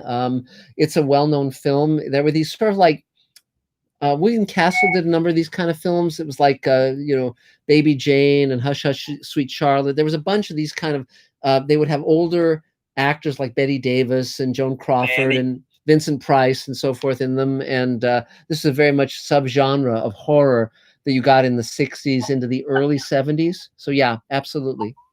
I just, I don't know. I was just thinking about that. I said, Mark will know about the movie. Sure. Yes, I know. What I have a little list. Yeah. Let's Scare Jessica to Death. Yes, that's another one. Yeah. I have the poster from that movie. Yeah. There's a lot of them. You're all invited over. Would a producer and people of that ilk be more interested in seeing a book that's been published to turn into something, or a screenplay in front of them to turn into something? You know what I mean? The question with any book is, was it a bestseller? How did it sell? If no one ever heard of it, if it was self-published, that's not going to generate a tremendous amount of interest. Whereas if it did something as a book, if it was a bestseller or garnered a big critical response or whatever, that is meaningful. But like, for instance, with Magic Time, Elaine and I wrote the pilot script, and then I sold it as a trilogy of novels, and that's been optioned, I think 8 or 9 times over the years. And so, and now we're going to make it for, through our own studio. But yeah, so. But if you do start with a novel, just have a really clear idea of how to translate it into a screenplay, because they're very different forms. Yeah, and so there's often a lot of challenge there. But if you have the answer, if you've written the book and you know the answer to how it would be a screenplay, that would be very valuable. But that's why a graphic novel, in a way, is easier to turn into a screenplay and vice versa, because graphic novels are a very cinematic form. And they're comic books essentially, but they almost function as storyboards. So you know, but again, there's no hard and fast rules. I mean, I personally believe, write it in the form that you have some juice to write it. You know, don't do it just as an intellectual exercise in what you think will sell, because then the material won't sing, it won't resonate. You have to really put your heart and soul into it. Otherwise, it's just going to be dead and lifeless and suck. That's all. When you write on line paper, what does that translate to? About 2 pages type? No, half a page typewritten. Depends on how small your writing is. Like Elaine's writing is very, very small, so 1 page of Elaine's handwriting converts to about 30 pages typed. Lies. Well, no, but it's like, but your handwriting is. Elaine developed this incredibly small handwriting as a child, so that no one in her family could read what she was writing. And it continues to this day, where she'll show me something she's written. I'll say, "What the hell does this say?" Yeah, Dave agrees. Dave agrees. And sometimes Elaine can't even read her own writing. It's so you know, teeny tiny. It's like David Hedison in The Fly wrote it. You know, it's like, Jesus Christ. I mean, not the end part where it's his head on a fly body. You know, yeah, exactly. Help me, that one. So, but I'm sorry, Carol. Go ahead, please. Okay, this is an unfair question, but I'm going to put it out anyways because, little TMI, but too friggin' bad. I graduated college when I was 20, and I went right to New York, and I got a show 3 weeks later. Great. And for 5 years, I did a zillion musicals. I mean, I had people calling me saying, "Will you read for this?" I did a lot of stuff. Then I came to here, and I did a lot of commercials and theater. And then I took on a second career, and still with my foot in the other. But I noticed something the other day, that I kind of think like an artist as opposed to an entrepreneur. Yes. I'm not so sure that's smart. It depends on what you're trying to accomplish. You know, it is a different brain. You know, the business brain is very different from the artist brain. And there are very few people who are good at both. I've met a few, but they're few and far between. But again, it depends on what you want, because often teaming with someone who has the skills you don't have, as long as they're honest and hardworking, can work very well if you bring what you need to the equation. You know, it's I mean, you'll find that people like, you know, Ron, you know, who played Opie. Ron Howard has Brian Grazer, and, you know, James Cameron has John Landau. Usually these kind of, and of course Spielberg had for many years, he had Frank Marshall, you know, and Kathleen Kennedy. So, you know, but definitely if you don't have a good business sense or a marketing sense, makes it very, very hard to make your creative work get noticed, you know, and succeed. Sandy Meisner used to say, "There's show and there's business." Yes. And you have to divide yourself in half. Yes. And when you're looking at one, you have to forget about the other and push the other thing aside. Yeah. When I was running the studio in New York, I was really good at that. Yes. Until I got sick. I was good at that. Yeah. And but Lily Tomlin's line is, "There's a reason they don't call it show art." Yeah.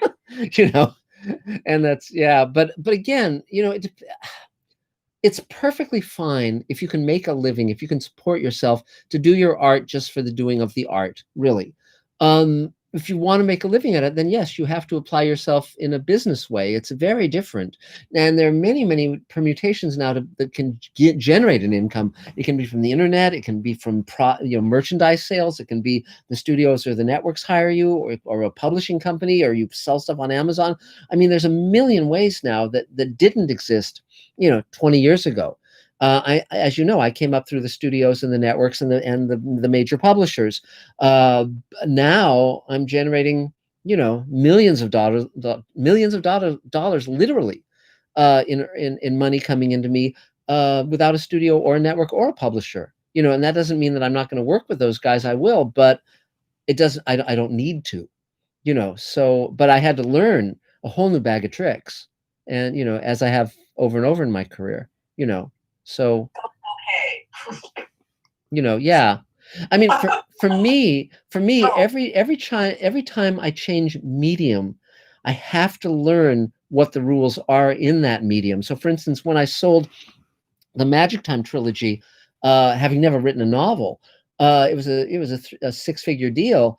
And I started going to the World Science Fiction Convention and the World Fantasy Con to talk to novelists and to talk to book editors just to learn what the rules of the road were. And I did learn, but and I talked to the publicists who were with, you know, I talked to the publicist who worked for HarperCollins, who was my publisher at the time. And, you know, it's a completely different world than TV and film, very different rules. And, you know, I was a bull in a china shop for a while there because I just didn't know that what was appropriate in my world was very much not appropriate in theirs. So really interesting.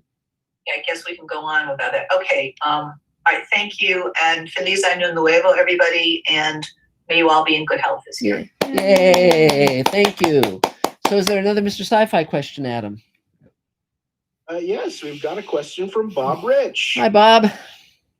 And he asks, of all the time travel stories you've enjoyed in TV, film, and literature, yes, which ones did you like the most, and what made them so rewarding?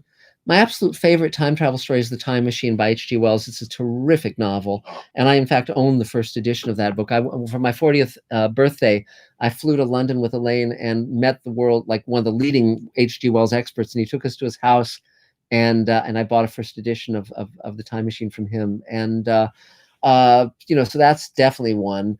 Looper was good. That's a good one. Terminator, of course.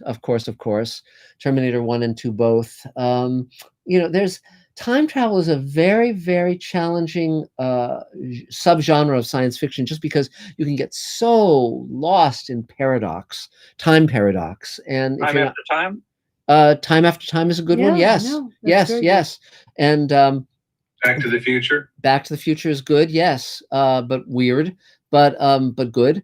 It's, you know, again, I'd have to go through my own body of work to see if I've written time travel stories. I can't recall. In a way, Sliders was sort of like that, even though it was parallel worlds, because you had to know a lot about history to work on that show. But you know, it's but time travel is a lot of fun, but it's fascinating. And Connecticut Yankee and King Arthur's Court is another good one. It's very interesting that before H.G. Wells, time travel was always a fantasy element where, like, someone gets hit on the head and they find themselves back in the Middle Ages or whatever.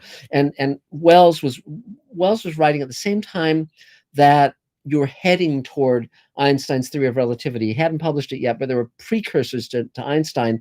And so Wells thought about the notion of a machine that would travel through time. It was a really brilliant extrapolation. And once he wrote, I mean, Wells created many of the subgenres of science fiction: the alien invasion story with War of the Worlds, the travel to the moon story. I mean, Verne had done that too, but Wells, you know, did it better. And you know, it was you know, the Center of the Earth, and what's the other one? Well, First Man on the Moon was his First Man on the Moon. Yes, and then War of the Worlds, of course, is his great alien invasion book. Really phenomenal. But there's a lot of great. Return to the Center of the Earth. Well, Jules Verne. From Earth to Moon was Jules Verne, and but again, you know, Man in the High Castle. Well, that's a parallel history. That's an alternate history. But again, there's a lot of great time travel stories, and I'm sure if I, you know, just looked at my bookcase, I could find a number of them. I mean, all the major science fiction writers generally took a crack at a time travel story, took a crack at an alternate universe story, took a crack at an after the bomb story. These were the subgenres that were very popular through the 50s and 60s. And of course, space travel, alien invasion, those are the standard tropes of science fiction. So, you know, Babylon 5. Let us not forget Rip Van Winkle. Yes. And, you know, and of course, somewhere in time is a little bit different, but good for Yes. today? Carl Zayman did a great film about some boys going down a river and going back in time to the age of the dinosaurs, and that's a wonderful film. I can't remember the title of it off the top of my head, but it's really wonderful. And there's a lot of great stuff if you just dig a little. So let's see. So I guess David Goldenholtz, you're next on my screen. Can you hear me? Yeah. Okay, cool. So, few questions first. The online Comic-Con, is there still going to be an online Comic-Con, or is I don't know. I mean, again, it's online conventions are so different from going there in person, and again, it depends on what you want to get out of it, but it's a very different animal, you know. So I don't, whether or not they're doing an online Comic-Con, you know, it's like, oh, okay, fine. I don't know. I don't want to sit for 4 days watching a screen, particularly, you know. So, but go ahead, please. Well, I asked because, you know, you do sci-fi stuff, and yes, because of that, it's as you said, it's a different animal. But, it is. But I think it's very possible that by June or July, you know, people may have gotten past this. We'll see what happens. You know, the time frame, once Biden comes aboard, he wants to be inoculating 1 million people a day. And so let's just play it by ear. I don't like online conventions. I've been part of them. I don't really enjoy them. The reason I go to conventions is to meet people and, you know, have that serendipity of running into people that I don't know are there that then become friends, you know, or even guys like Brandon Sanderson or David Brin, or, you know, all these people that are part of the science fiction community. There's a great connection that you find. Though Comic-Con is probably my least favorite convention of all. You know, my joke about Comic-Con is the San Diego Comic-Con is I describe it as a cross between Woodstock and Auschwitz, you know, and so, you know, it's quite an assault on the senses. New York Comic-Con is a lot better. It draws even more people, but it's much people are kinder, and it doesn't have that kind of, you know, welcome to Comic-Con, now go fuck yourself kind of attitude that the San Diego one has. You know, so I'm perfectly fine not to go to Comic-Con for the rest of my life, frankly. But go ahead, David, please. My other question is what you said before, or maybe it was you, the Actors Fund. Yes. So how does that work? The Actors Fund is as an aspect of SAG. So you can just kind of go online and find it. And it's a fund for working professionals in the industry who are encountering financial hard times. Now, they may have been overwhelmed because of the pandemic. I don't know.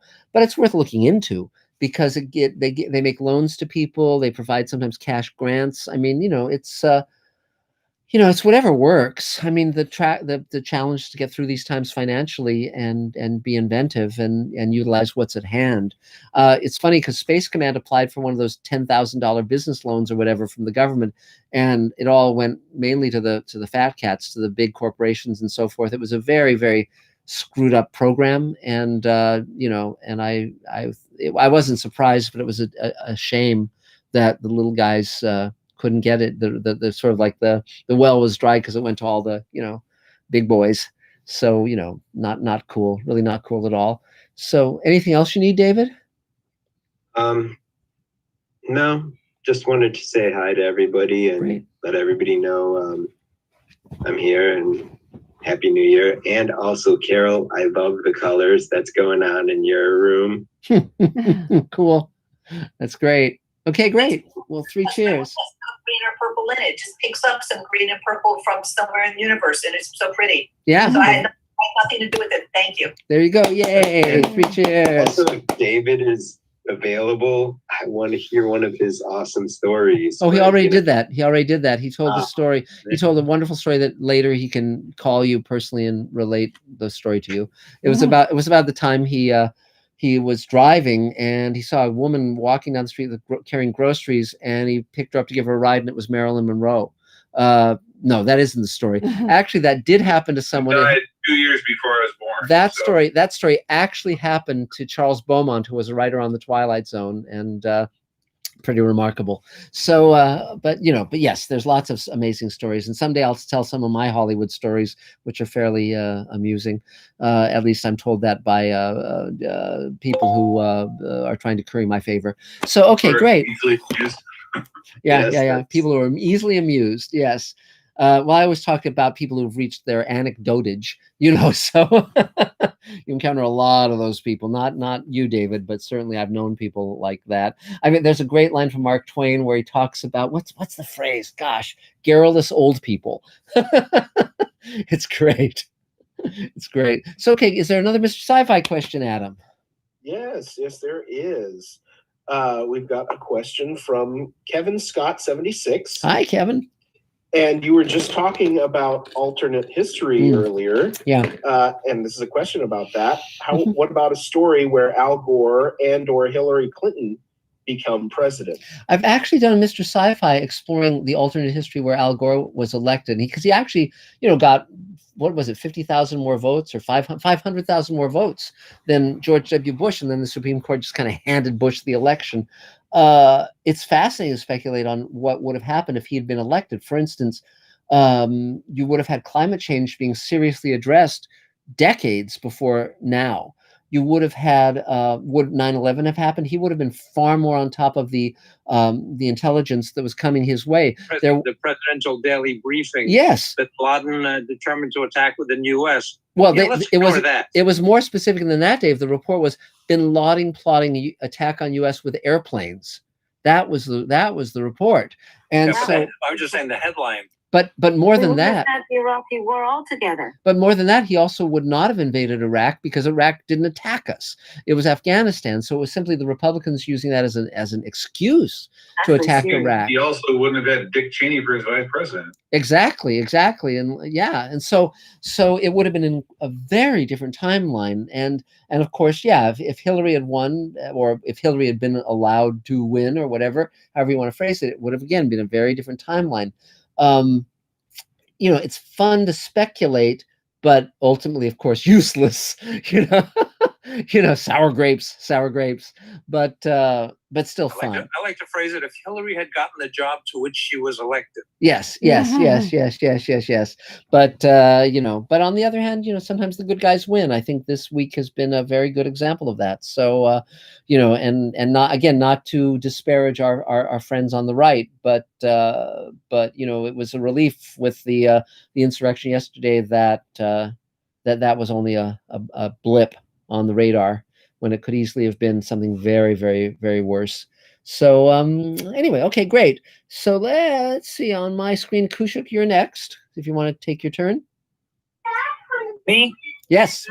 Hi everyone, Happy New Year. So my last film that was about Christmas, two Santa Claus chasing each other. Cute. Yes. Over this child. It was, I think I got, and Adam was one of the Santa Claus. Wow, yes. Kane was the other one. Wow, that's great. I have good number of views, probably close to 3,000. Wow, that's great. On YouTube and Facebook and Instagram all together. Pretty happy about it. Cool. I recently joined a TV pilot writing class. Huh. So I'll be writing my first TV pilot now. Oh, great. And I'm planning to write a multi-cam sitcom. So great. Doing some research of how the formatting works and how people write sitcoms and stuff. Good. I have a few questions. Sure. So I need to extend my acting visa. Yes. So I'm looking for a talent agency or entertainment company that's based in the East Coast to get a supporting letter. Wow. If you know any company off the top of your head, then any suggestion would be much appreciated. Put out an email to the table with that request, because I'll probably send. Yeah, because nothing comes to mind immediately, because obviously our contacts are stronger here than on the East Coast, but yeah, you'll probably get someone who can be of use. So what else? Right. What else do you need? And I also need a publicist. So is there anybody you can recommend, or should I just shoot out an email? Yes, there are publicists who are table members, and so I think that would be the best course of that. Just be sure that the publicist knows what they're doing. There's many publicists who are a total waste of time and money. Yeah, so that's where you want to do due diligence. I mean, I would ask the table, but then I would find out who some of the person's clients are and call them. But the two most important things regarding a publicist are, before you reach out to publicists, really get clear on what you want them to do for you. Okay, and make sure it's a realistic goal. Make sure it's a realistic goal, and then make sure they've done that thing for someone else successfully. Yeah. Because many, like for instance, if you want to be in People magazine, you have to reach out to someone who's put place who stories. Has done that before. Who has the relationships in place, because it's very specific, and particularly now with social media versus print media versus television versus. I mean, it's you really have to know what you want to have happen. Yeah, you need to know. Yeah. I mean, I know exactly what I need, so that will probably help. Good, because a mistake that people often make when they want a publicist is they say to the publicist, "I want you to promote me." And then but worse than that, the publicist says, "Well, do you have a project that you're about to finish, or a book, or something?" Because they have to. The publicist has to have something to publicize. It can't just be, "Here's a really interesting person." There has to be a hook. And so you have to find the hook.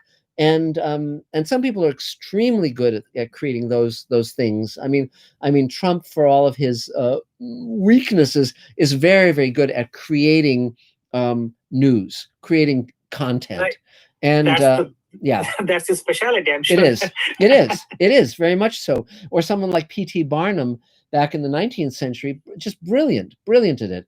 And so you find certain people who really have the way of, and Orson Welles, when he did War of the Worlds, or the Voodoo Macbeth on Broadway, and then Citizen Kane, he had a mind for something that would get the newspaper headlines.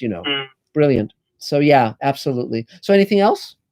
The other thing is, I wanted some advice from you. So this TV pilot writing class would finish in 2 months. Yes. And then I'm planning to join another class. But that class, I mean, I have the option of joining a screenplay writing class for a feature film or something. Yes. Or I could join another TV writing class. Well, so I'm a little bit in a dilemma. Like, I have only focused on feature, short films or feature screenplays until now. Well, but since I'm already doing a TV pilot, do you think I should rather? Yes, there's a lot more television being made than features. So, but there's two different kinds of. It depends on if you want to be exclusively comedy. But I would definitely, if you were doing comedy, I would definitely have two different kinds of samples: a 3-camera sample and a 1-camera sample, because those are the two different ways that shows are made. And being conversant with those two different forms is really important. There's more 1-camera comedy being made than 3-camera. 3-camera is sort of a dinosaur in a certain way, but the difference is 3-camera is in front of an audience. It was a format that was basically invented by Lucille Ball on her show, and 1-camera is like the Wonder Years or any of those kind of shows. They're shot the same. You won't recommend me writing one more multi-cam. Second one, I should probably write a single cam. Not necessarily. I mean, you could, but the thing is, think about who's going to be reading your samples and what they're going to want to see. They'll definitely want to see 2 samples to make sure you're not just a one-shot wonder. Because see, the problem with any spec script is, if you write a spec and it's really good, but you don't have a second sample, how do they know that you can? You might have taken 10 years to write that script, and it may have been ghostwritten by someone in Indonesia or Canada or anywhere. They have no idea what the pedigree on it is. If they have two samples. Oh, go ahead. I'm sorry. I'm saying also most sitcom writers get to their positions by rising up in the ranks. Yes. So it's very hard to get in from outside unless perhaps you win one of the fellowships. Yes, one of the TV writing fellowships, but also particularly having in TV, having a pilot sample and an episodic sample of someone else's show is very, very good idea.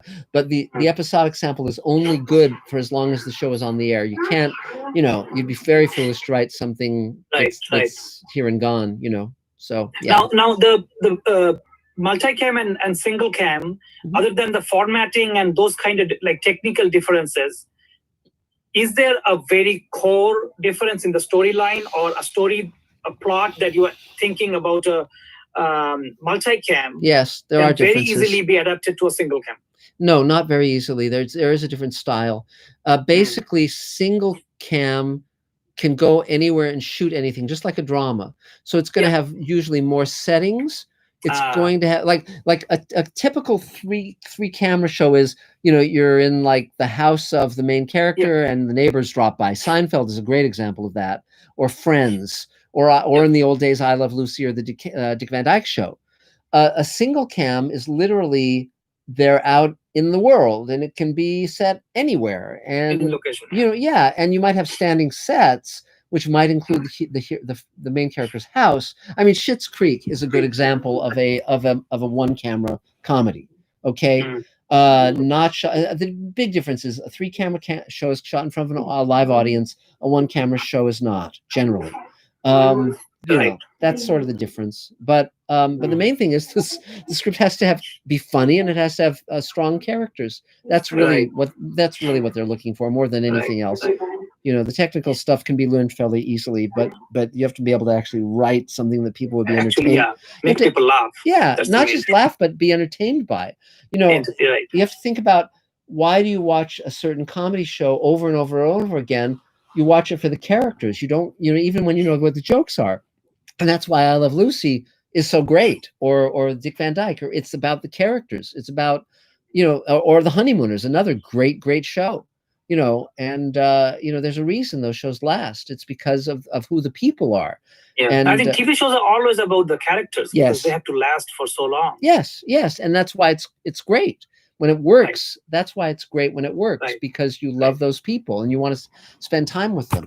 See them again and again and again. And it's true. TV. It's even true with Laurel and Hardy or the Marx Brothers. I mean, or even Charlie Chaplin. It's all about who the characters are. And then just twisting and turning, putting them in as many situations as possible to see how they'll act in those places, in those situations. We heard a writer talk who wrote for Dick Van Dyke. Yes. The Dick Van Dyke Show, and he'd written a script, and the producer of the piece said, "This is the funniest script I've ever read. I'm throwing it out." And he said, "Why?" And he said, "Because this is Dick Van Dyke. Do you know anyone who would actually say any of these things in your script? Do you know anyone in the real world who would ever say this or do this?" And no, it was funny, but in a universe separate from the characters, separate from the real world, and that's a really important lesson. So there you go. Anything else? Okay, last question.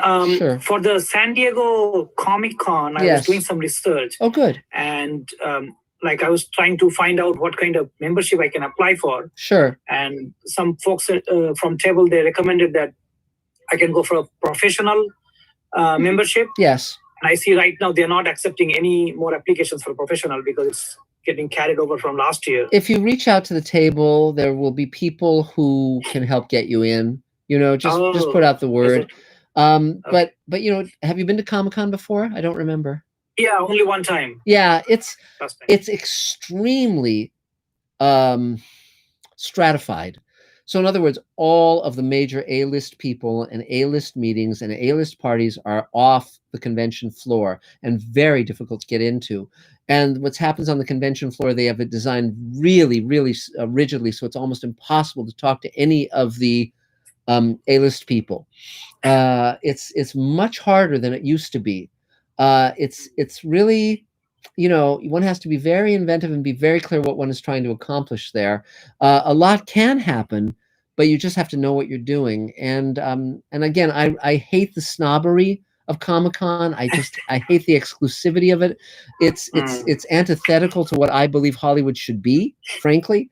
And if lightning struck it and burnt it to the ground, I would not really mourn, but that's just me. So it's kind of like a little status symbol now. Like everybody from Hollywood goes, you fall behind if you don't. It's like a very specific version of hell. And one thing that is super important to know is if you want to meet people and establish yourself in the industry, do not dress up in costume. Okay, the moment you dress up in costume, you have totally invalidated yourself. If you're dressed as a giant piece of toast, you're screwed. Okay, really. And so, you know, and the way you can realize who's a major pro is they either have their badge turned on the backside so you can't tell who the hell they are, or they're not wearing a badge. Okay, it's quite a thing. And but you know, on the other hand, people have gotten their careers made at Comic-Con. You know, but on the other hand, remember that something is not an opportunity if you cannot utilize that opportunity. Right. And so don't, for all of you, for everyone, don't drive yourself crazy trying to run after every possible chance. You will exhaust yourself and you will not create work that's meaningful. One of my friends is a comedian named Maria Bamford. She's very, very good. And she says her strategy is she creates the work and people come to her. They see her work out in the larger world and the opportunities emerge from the work she's creating. And that's a great strategy. It's, you know, you have to trust the quality of your work, but it's worked very well for her. And she's a unique talent and very, very talented. So there you go. Thank you. You bet. 3 cheers. Yes, I agree. So Elena's told me not to talk to people anymore. No, I just noticed that it was a heavy evening. More and more people are joining. So yeah, we want to make sure everybody gets a turn. No, it's like a landslide of people. Adam, is there another Mr. Sci-Fi question? It's almost as if it's a new year. God, yes. it's horrible. So yeah, go ahead. We have a question from Regulus000. Great, and that's that person's real name, by the way. Of course, yeah. And they ask, do you think that the decades-long obsession with dystopian sci-fi is coming to an end? No. Dystopias are very, very fun to write. They're very interesting to play with. We're in a technological society, and it's very fun to imagine that society grinding to a halt. Utopias are much harder to write because utopias don't stand the test of time. I mean, what would have been a utopian piece of fiction in the 19th century would hardly be of interest today. Whereas there's a book called After London, that's a dystopia that was written in the 19th century that still is very interesting to read. And Mary Shelley wrote a book called The Last Man that's about the last man on Earth that holds up. You know, so I think you'll always have dystopian fiction because it's just so interesting. The specifics of that dystopia will change. So, for instance, during the 50s and 60s, you got a ton of after the bomb stories where you had nuclear war. So you had On the Beach, and you had, Lee Brackett wrote The Long Tomorrow. Every major science fiction writer took a crack at an after the bomb story. You don't have those anymore, particularly because the threat of nuclear annihilation, though it's still real, is not as present in our day-to-day lives. So, the dystopias now tend to be the greenhouse effect or alien invasion or whatever, So, but yeah, you're always going to have dystopian fiction, I think, So let's see. So who's next? Mark Gushowitz, you're next. Okay. Hello. Can you hear me? Yeah. Because my mic's a little far away from me tonight. So for people that don't know me, my name's Mark. I'm an editor. I just started working for a company that I stopped working with for like 10 years ago, but they hired me back on some regular work. So that's good. I have been having one of the worst days of my life today, so I'm not actually going to do too much talking. Kind of scared of putting my foot in my mouth. I'm kind of just basically here to kind of get some positivity for the day because there really hasn't been any for me today. So that's it's been a pretty bad day. And I don't want to talk about it because it's personal, but so I'm just here to listen to everybody else today. Okay. And also maybe get some information from Earl about the sound of my movie. Okay. Reschedule we can. You're not having a good day. Excuse me? You said you're not having a good day, so if you want to reschedule and not meet after the table meeting. No, that's okay. I want to keep everything moving forward. Okay. Well, we're with you, Mark, and I'm sorry you had a terrible day, but there's always tomorrow, and we won in Georgia.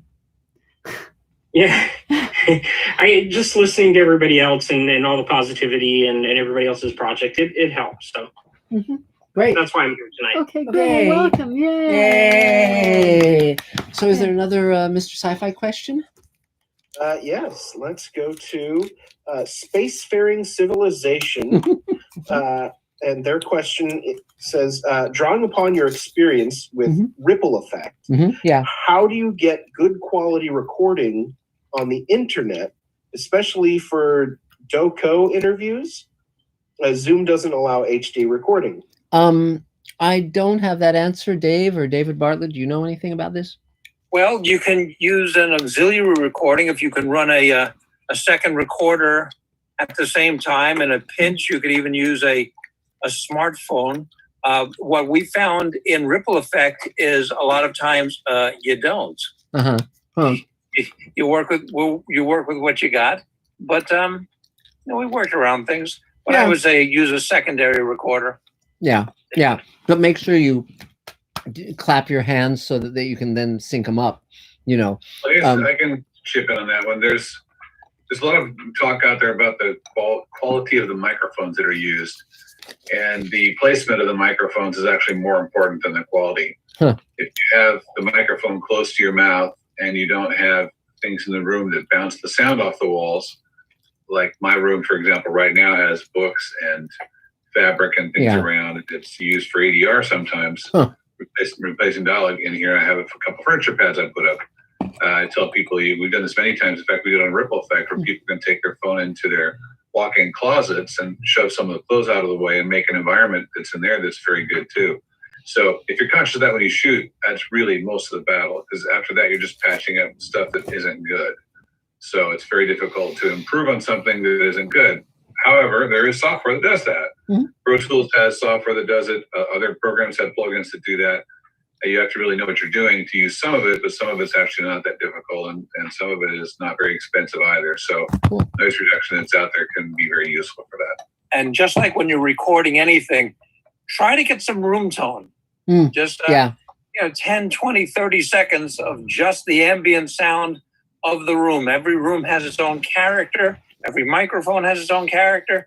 The room can have a different character depending upon which way you're facing. Yes. So get some room tone so that you can patch any kind of situation. You want to explain what that is so they know what to record? What room tone is? Yes. Well, room tone is actually the you may have a different explanation, but the characteristic sound of the room without anything going on. Everybody's steady.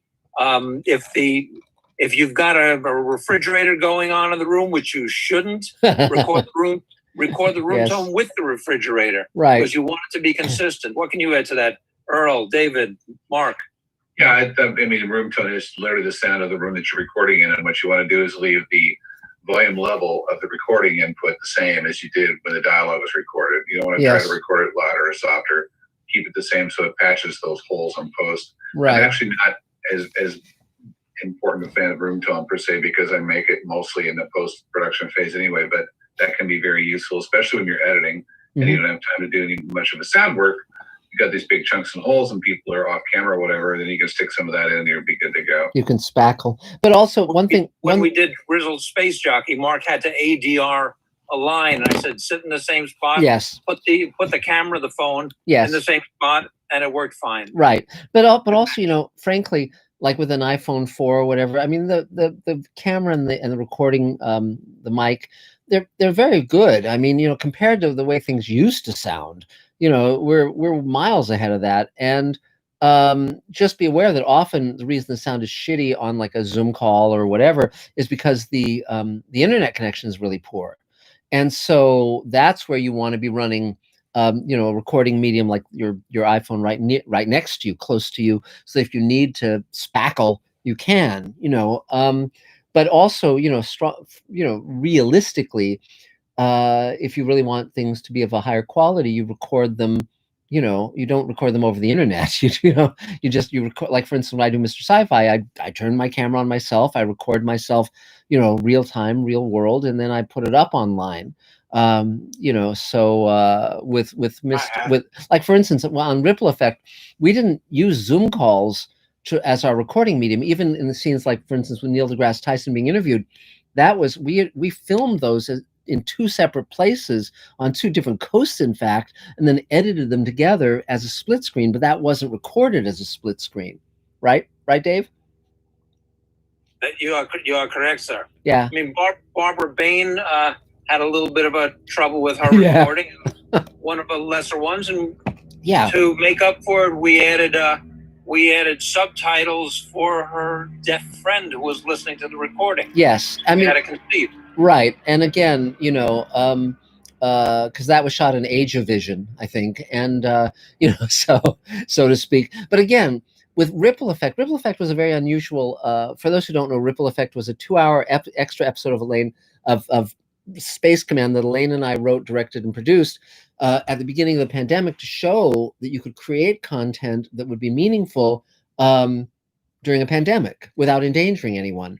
And so we had the actors shoot their own scenes with their own cameras in their own homes, basically, with very few exceptions. And we knew that it would be a lot funkier on a technical side because we were using so many different kinds of cameras, recording media, etc. We were shooting in Spain, in Canada, and all over the US.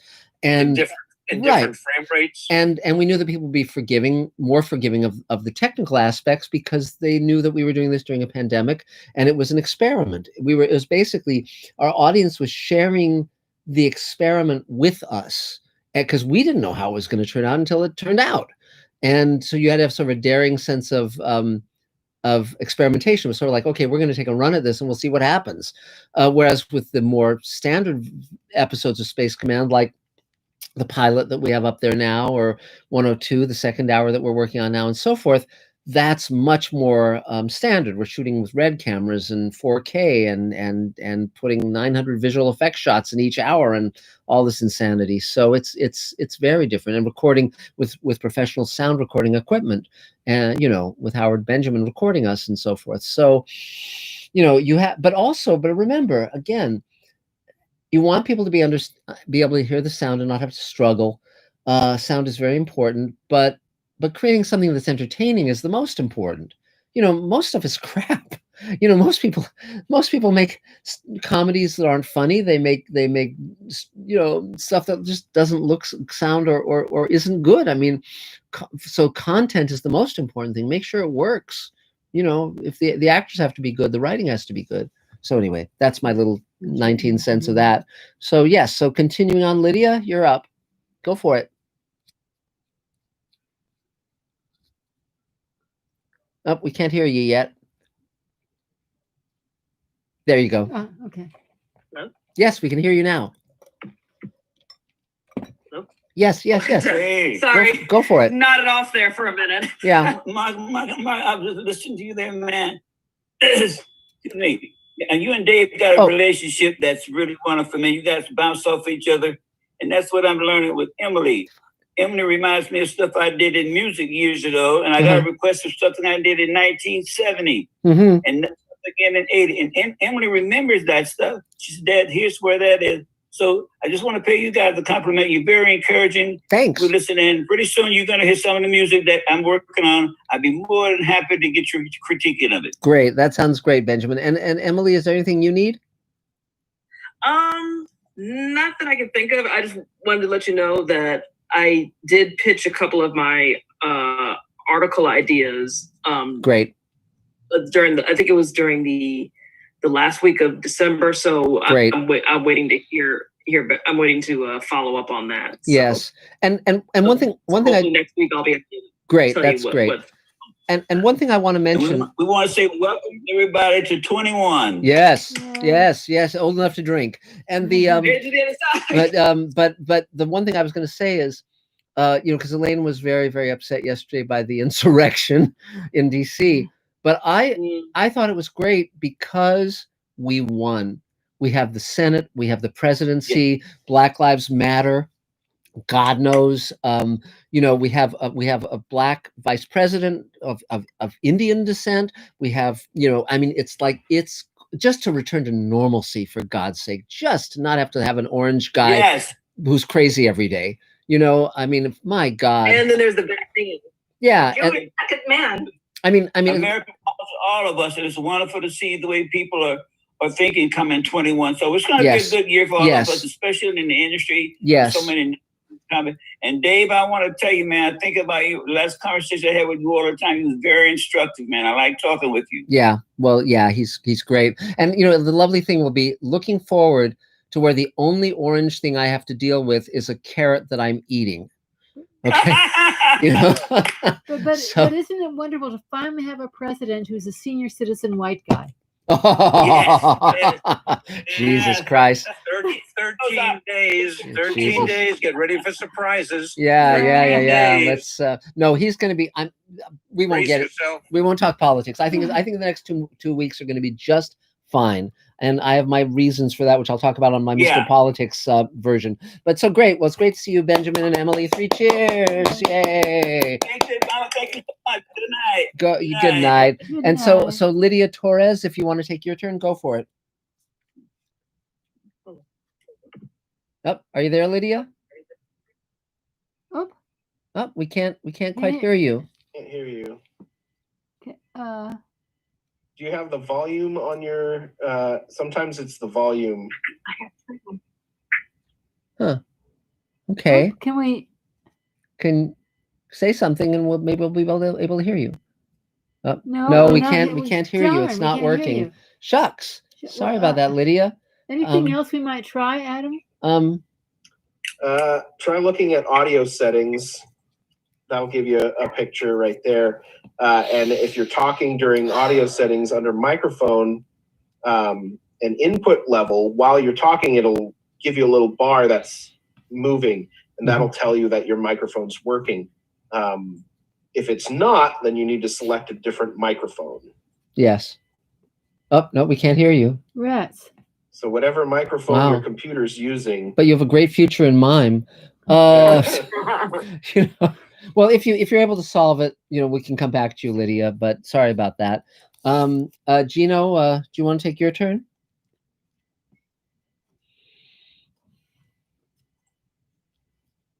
Great. Okay. Yeah, go ahead and unmute Gino. Yeah, he's gonna. Yeah, great, terrific. Unmute. Looks like Lydia has to hook up her new mic. Okay, great. Yes. So, Gino, do you want to? Yeah. There you go. Yeah. Great. I didn't think you were going to get to me this early. Well, there you go. Hope springs eternal. Okay. Hi, fam.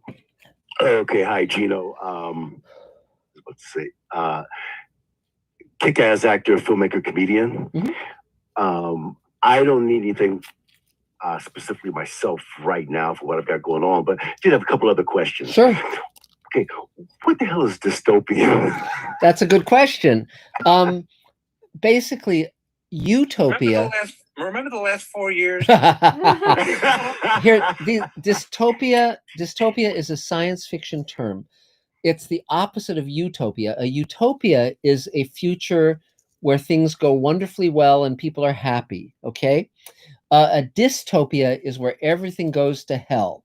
So, for instance, if there's a nuclear war and it's about a story about the survivors of nuclear war, or if it's climate change and the major cities are underwater, it's any future that's really, really where everything falls apart and people have to find a new way of making things work. That's a dystopia. Okay. So, yeah. But it's specifically a vision of the future. So, in other words, you wouldn't have a dystopic past. It's almost always a future. Okay, it's because it's a future society that comes from as a logical extension of our world. Okay, so it's like World War III. That would what the aftermath of World War III would be a dystopia. Okay, so it's a science fiction term. You bet. What else? Sweet. Okay. A couple of episodes of the Twilight Zone. And I'm sure there might be more for me to study. I've noticed that Serling had he would play. He would play with the actor's hair, and it seemed like the more and more I thought about it, is that would give a specific effect with the black and white shading, specifically Diana Hyland in Spur of the Moment. Yes, the blonde and jet black, Uh-huh. and then also Don Gordon in Self Improvement of Salvador Ross, and the Four of Us Are Dying. Yes. He's in the Four of Us. He has brown. The Four of Us Are Dying was a very specific challenge. It was based on a short story called All of Us Are Dying by George Clayton Johnson, and Serling did the adaptation. It was about a guy who could change his face. And so they had to cast 4 actors who had the same color hair and enough of a similar build where it could be plausible there'd be one guy changing his face. And so at first they were looking for blonde guys, and Buck Houghton, the producer, told me that they had 3 actors cast. They could not find a blonde guy, a 4th blonde guy to cast to save their lives. And so they had to tell all those actors they were out of a job, and they then cast 4 actors who were dark-haired. And so they got Don Gordon, Philip Pine, Harry Towns, and Ross Martin. And it's a great episode. It's a terrific episode. Really wonderful. Yeah. But the similarity of hair and basic look of it was so that the actors would seem like one guy changing the specifics of his features. It's a wonderful piece of work. Totally. Yeah. Wait, any insight onto Diana Hyland in that specific episode? Well, that was a script by Richard Matheson, and it was a 5th season episode. Matheson wasn't happy with it. It's a strange episode, but yeah, I mean, she plays 2 different ages, and it's okay. It's interesting, but it's not my favorite episode either, frankly. But they did cast actors who were extremely distinctive and who were very well trained. And because back then there were only 3 networks, so you would see all the same actors on every show. So someone might be doing Gilligan's Island one week and they'd be on Gunsmoke the next, and almost all of them went between comedy and drama. So you might have Burt Mustin on, Green Acres, and then the next thing you know, he's on a Twilight Zone. So so it was really fun growing up in that era, because these people were almost like family. That you would look for them on different shows. It was really, really fun to see them. And as opposed to now, when actors are only on maybe a handful of shows, back then those guest stars were on everything. And that was a lot of fun. Right. Gino? Yes. Where else could you get a Burt Mustin reference? He was a tall, old guy who started acting at 60 when he retired from being a stockbroker and lived into his 90s. So he had a 30-year career in television, and he was just wonderful, terrific actor. And so, yeah, absolutely. Anything else? I got to look him up now. Yeah. No, I'm good. Okay, That's it. cheers. Yay. So, Earl, I guess you're next. Unless you want to do Mr. Sci-Fi. Oh, yes, let's do a Mr. Sci-Fi. I'm sorry, Adam. No worries. We've got a Mark Lungo question. Hi, Mark. He asks, did you see the recent Animaniacs Pinky and the Brain episode where Maria Bamford plays Brain's wife when he ran for office? No, I didn't see it. I tend not to watch animation nowadays. And so there's many good shows that I've not caught up with. Futurama, Pinky and the Brain, on and on. I mean, I think it's probably because I worked in animation so extensively. It wasn't something that I tended to watch for relaxation. I was never a big devotee of animation anyway. I mean, I liked, all the stuff I grew up with as a kid, Rocky and Bullwinkle and all that, but it's not like some of the guys I worked with in animation who were huge devotees. Paul Dini, for instance, huge devotee. He wanted to be an animation writer. That's just how I got into television. And then I jumped over to live action. I mean, I turned down a writing assignment on Batman the Animated Series when Michael Reeves was producing it, which I regret, actually. I would have liked to have written for that show in retrospect, but at the time I was, producing Sliders or whatever, and it was like, I don't need to write Batman. So, but not that I'm not proud of the work I did, I am, but no, I don't tend to watch, Animaniacs or Dave was just showing a picture of Burt Mustin to the table people, and for those Mr. Sci-Fi people, you can find his image very, very easily. So, but it sounds great. But Maria Bamford Mumford has been on many things. She's had her own series. She's done a number of specials. She's really quite distinctive. She has a strange little girl voice, but then she does other characters where she doesn't use that voice. And she deals a lot with neurosis, and she had a nervous breakdown at one point, which became fodder for her comic mill. So she's really a very interesting person. So, but speaking of Animaniacs, I did want to mention I was on TikTok yesterday, and I think one of the most delightful things that came out of the events of yesterday was Shmo Yoho, the people that do auto-tune the news, made a perfectly seamless thing of the Animaniacs theme song, just a little tiny clip. Wow. Because at the end of the theme song, we're Animani, totally insane, and then there's a little thing, and then Animaniacs.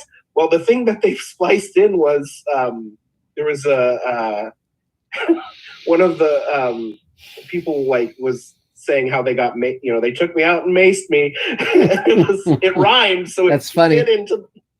It was pretty funny. Yeah, and again, this is where YouTube is so great and social media in general, because you can do these things that are very creative and very instantaneous. And that's really, really terrific. That's why I love doing Mr. Sci-Fi or even Mr. Politics. I mentioned at the beginning of tonight, I just posted a Mr. I have two channels now, Mr. Sci-Fi and Mr. Politics. And in the Mr. Politics one, I just posted a video called Insurrection. And I'm going to be posting other videos over the next day or two about what's been going on, because there's certain points that the news is not making that seem very obvious to me. And, so it's, if you're not subscribing to Mr. Politics, please do. And if you're not subscribing to Mr. Sci-Fi, please do, because that's how you get to hang out with me a lot of the time. So, so great. So let's see, Earl, go for it. Earl F. Smith, multi-award-winning composer, sound designer, sound editor. Great. I wanted to add for the comment earlier with getting room tone. The general idea is getting that room tone is using that room tone to place throughout the scene. For me, I use room tone differently. I use the room tone to analyze the audio where that scene where the actors were shot at, and use that to remove the room tone from the scenes, and then I add my own room tone in, which then the overall scene comes out a lot cleaner. Huh. Wow. Cool. So if you take room tone from the same room and you add it to the actors who are already acting in the room, you're doubling that room tone. So that's kind of the concept of why I do that. As a sound editor, sound designer, one of the things is I'm very good at fixing problems. And that's one way from doing that, I'm able to isolate certain issues and then repair them. Yes. And then create the room tone. That's great. Other than that, I've been quite busy working on Mark's film. Mark Gushowitz, I should say. Yeah, Mark. Yeah. Yeah. And I had a couple meetings regarding another film that I have, and precautions of keeping safe to do an ADR session in LA. Cool. And dealing with kids. But that's about it. I don't want to take up more time. We're already running late. So. Yeah. And again, we want you to point out that basically kids are like human petri dishes. So they definitely, one has to be very careful when you're hanging out with a bunch of kids. But the other thing I want to point out, Earl, off of what you were saying and some of our other people, we are so blessed to live in this era of digital, sound and digital picture, because I came from the day where we shot on film and recorded sound a very different way, and as a result, there were so many things you couldn't fix. I mean, there's a whole dance number of the Scarecrow and Wizard of Oz that they could not use because they could not remove the visible wires. As he was flying around. I mean, now there's so many things you can do. And it's just such a miracle. And Dave Edison every day is working, miracles with Space Command. God knows. And that ripple effect was really killer.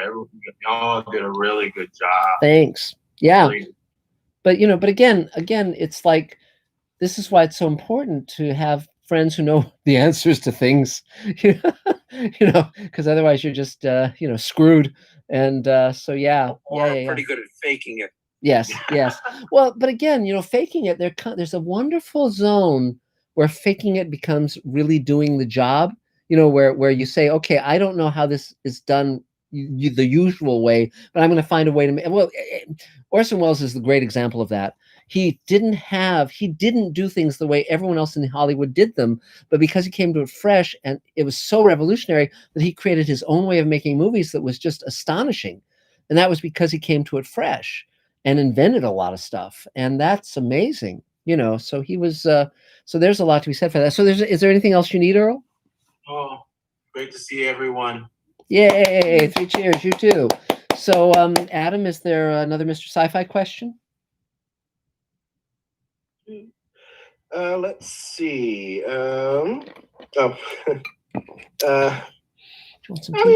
Yeah, sure, why not? Sure. Scott Campbell asks, do you prefer coffee or tea? Well, we're definitely tea drinkers. I don't drink coffee. I hate the taste of coffee. Elaine, interestingly enough, likes coffee flavored ice cream, which I always go bleh at.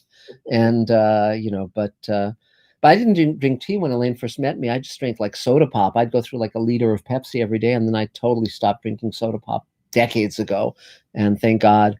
And so I'm just like hot tea and iced tea, and that's my beverage of choice.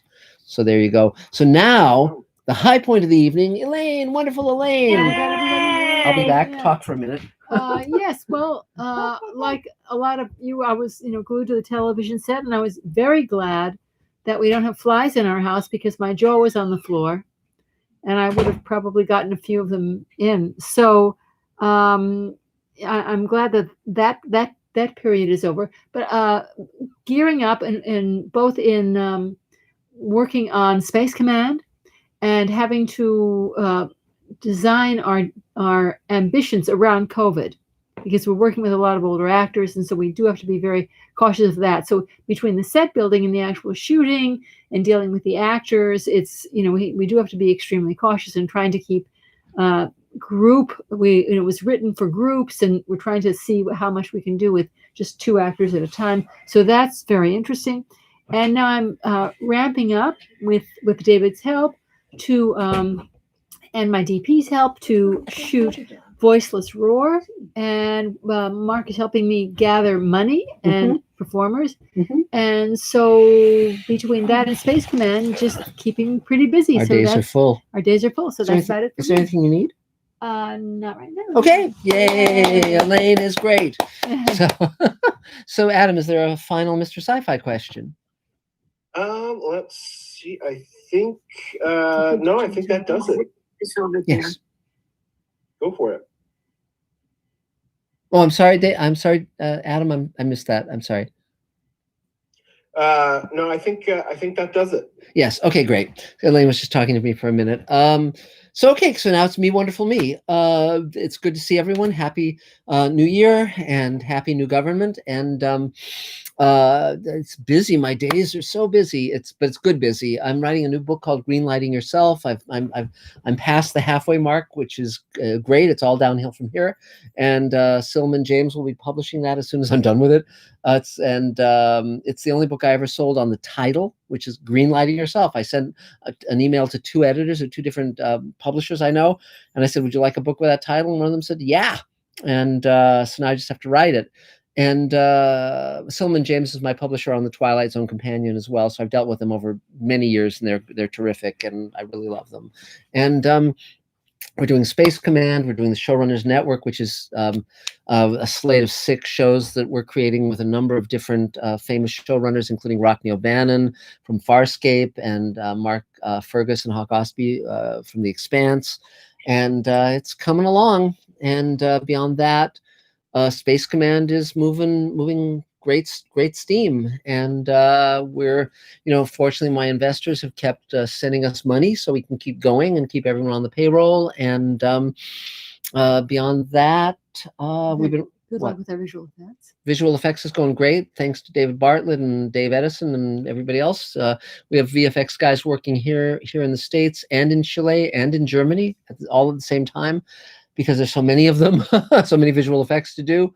but we are gathering a very sizable library of visual effects assets, and that's really important. We have spaceships and all sorts of stuff. Beyond that, you know, I mean, I'm living a blessed life. I mean, I've got Elaine in my life. I've got all these wonderful friends and coworkers, and thank God for Zoom. Thank God for this internet technology that has allowed us to see each other and connect up with each other, you know, during these hard times. You know, I mean, it's a blessed life. And, you know, you can say, well, there's a pandemic, and that's real and it's dangerous, and one has to be careful. But we also have so many things to be thankful for every single day. And you know, and quite frankly, you know, Elaine was actually on the Poor People's March in '68 in Washington, D.C. She came up through Martin Luther King and all of that. And you know, I'll just say one thing for a moment, just political for one moment. You know, this was really an election between the rich fat cats and the old way of doing things, which is excluding people, you know, the people who don't count, supposedly. And this was where we were able to get, you know, to fight the forces that wanted to take people's votes away, you know, and wanted to have only certain people have rights. And they lost. They lost.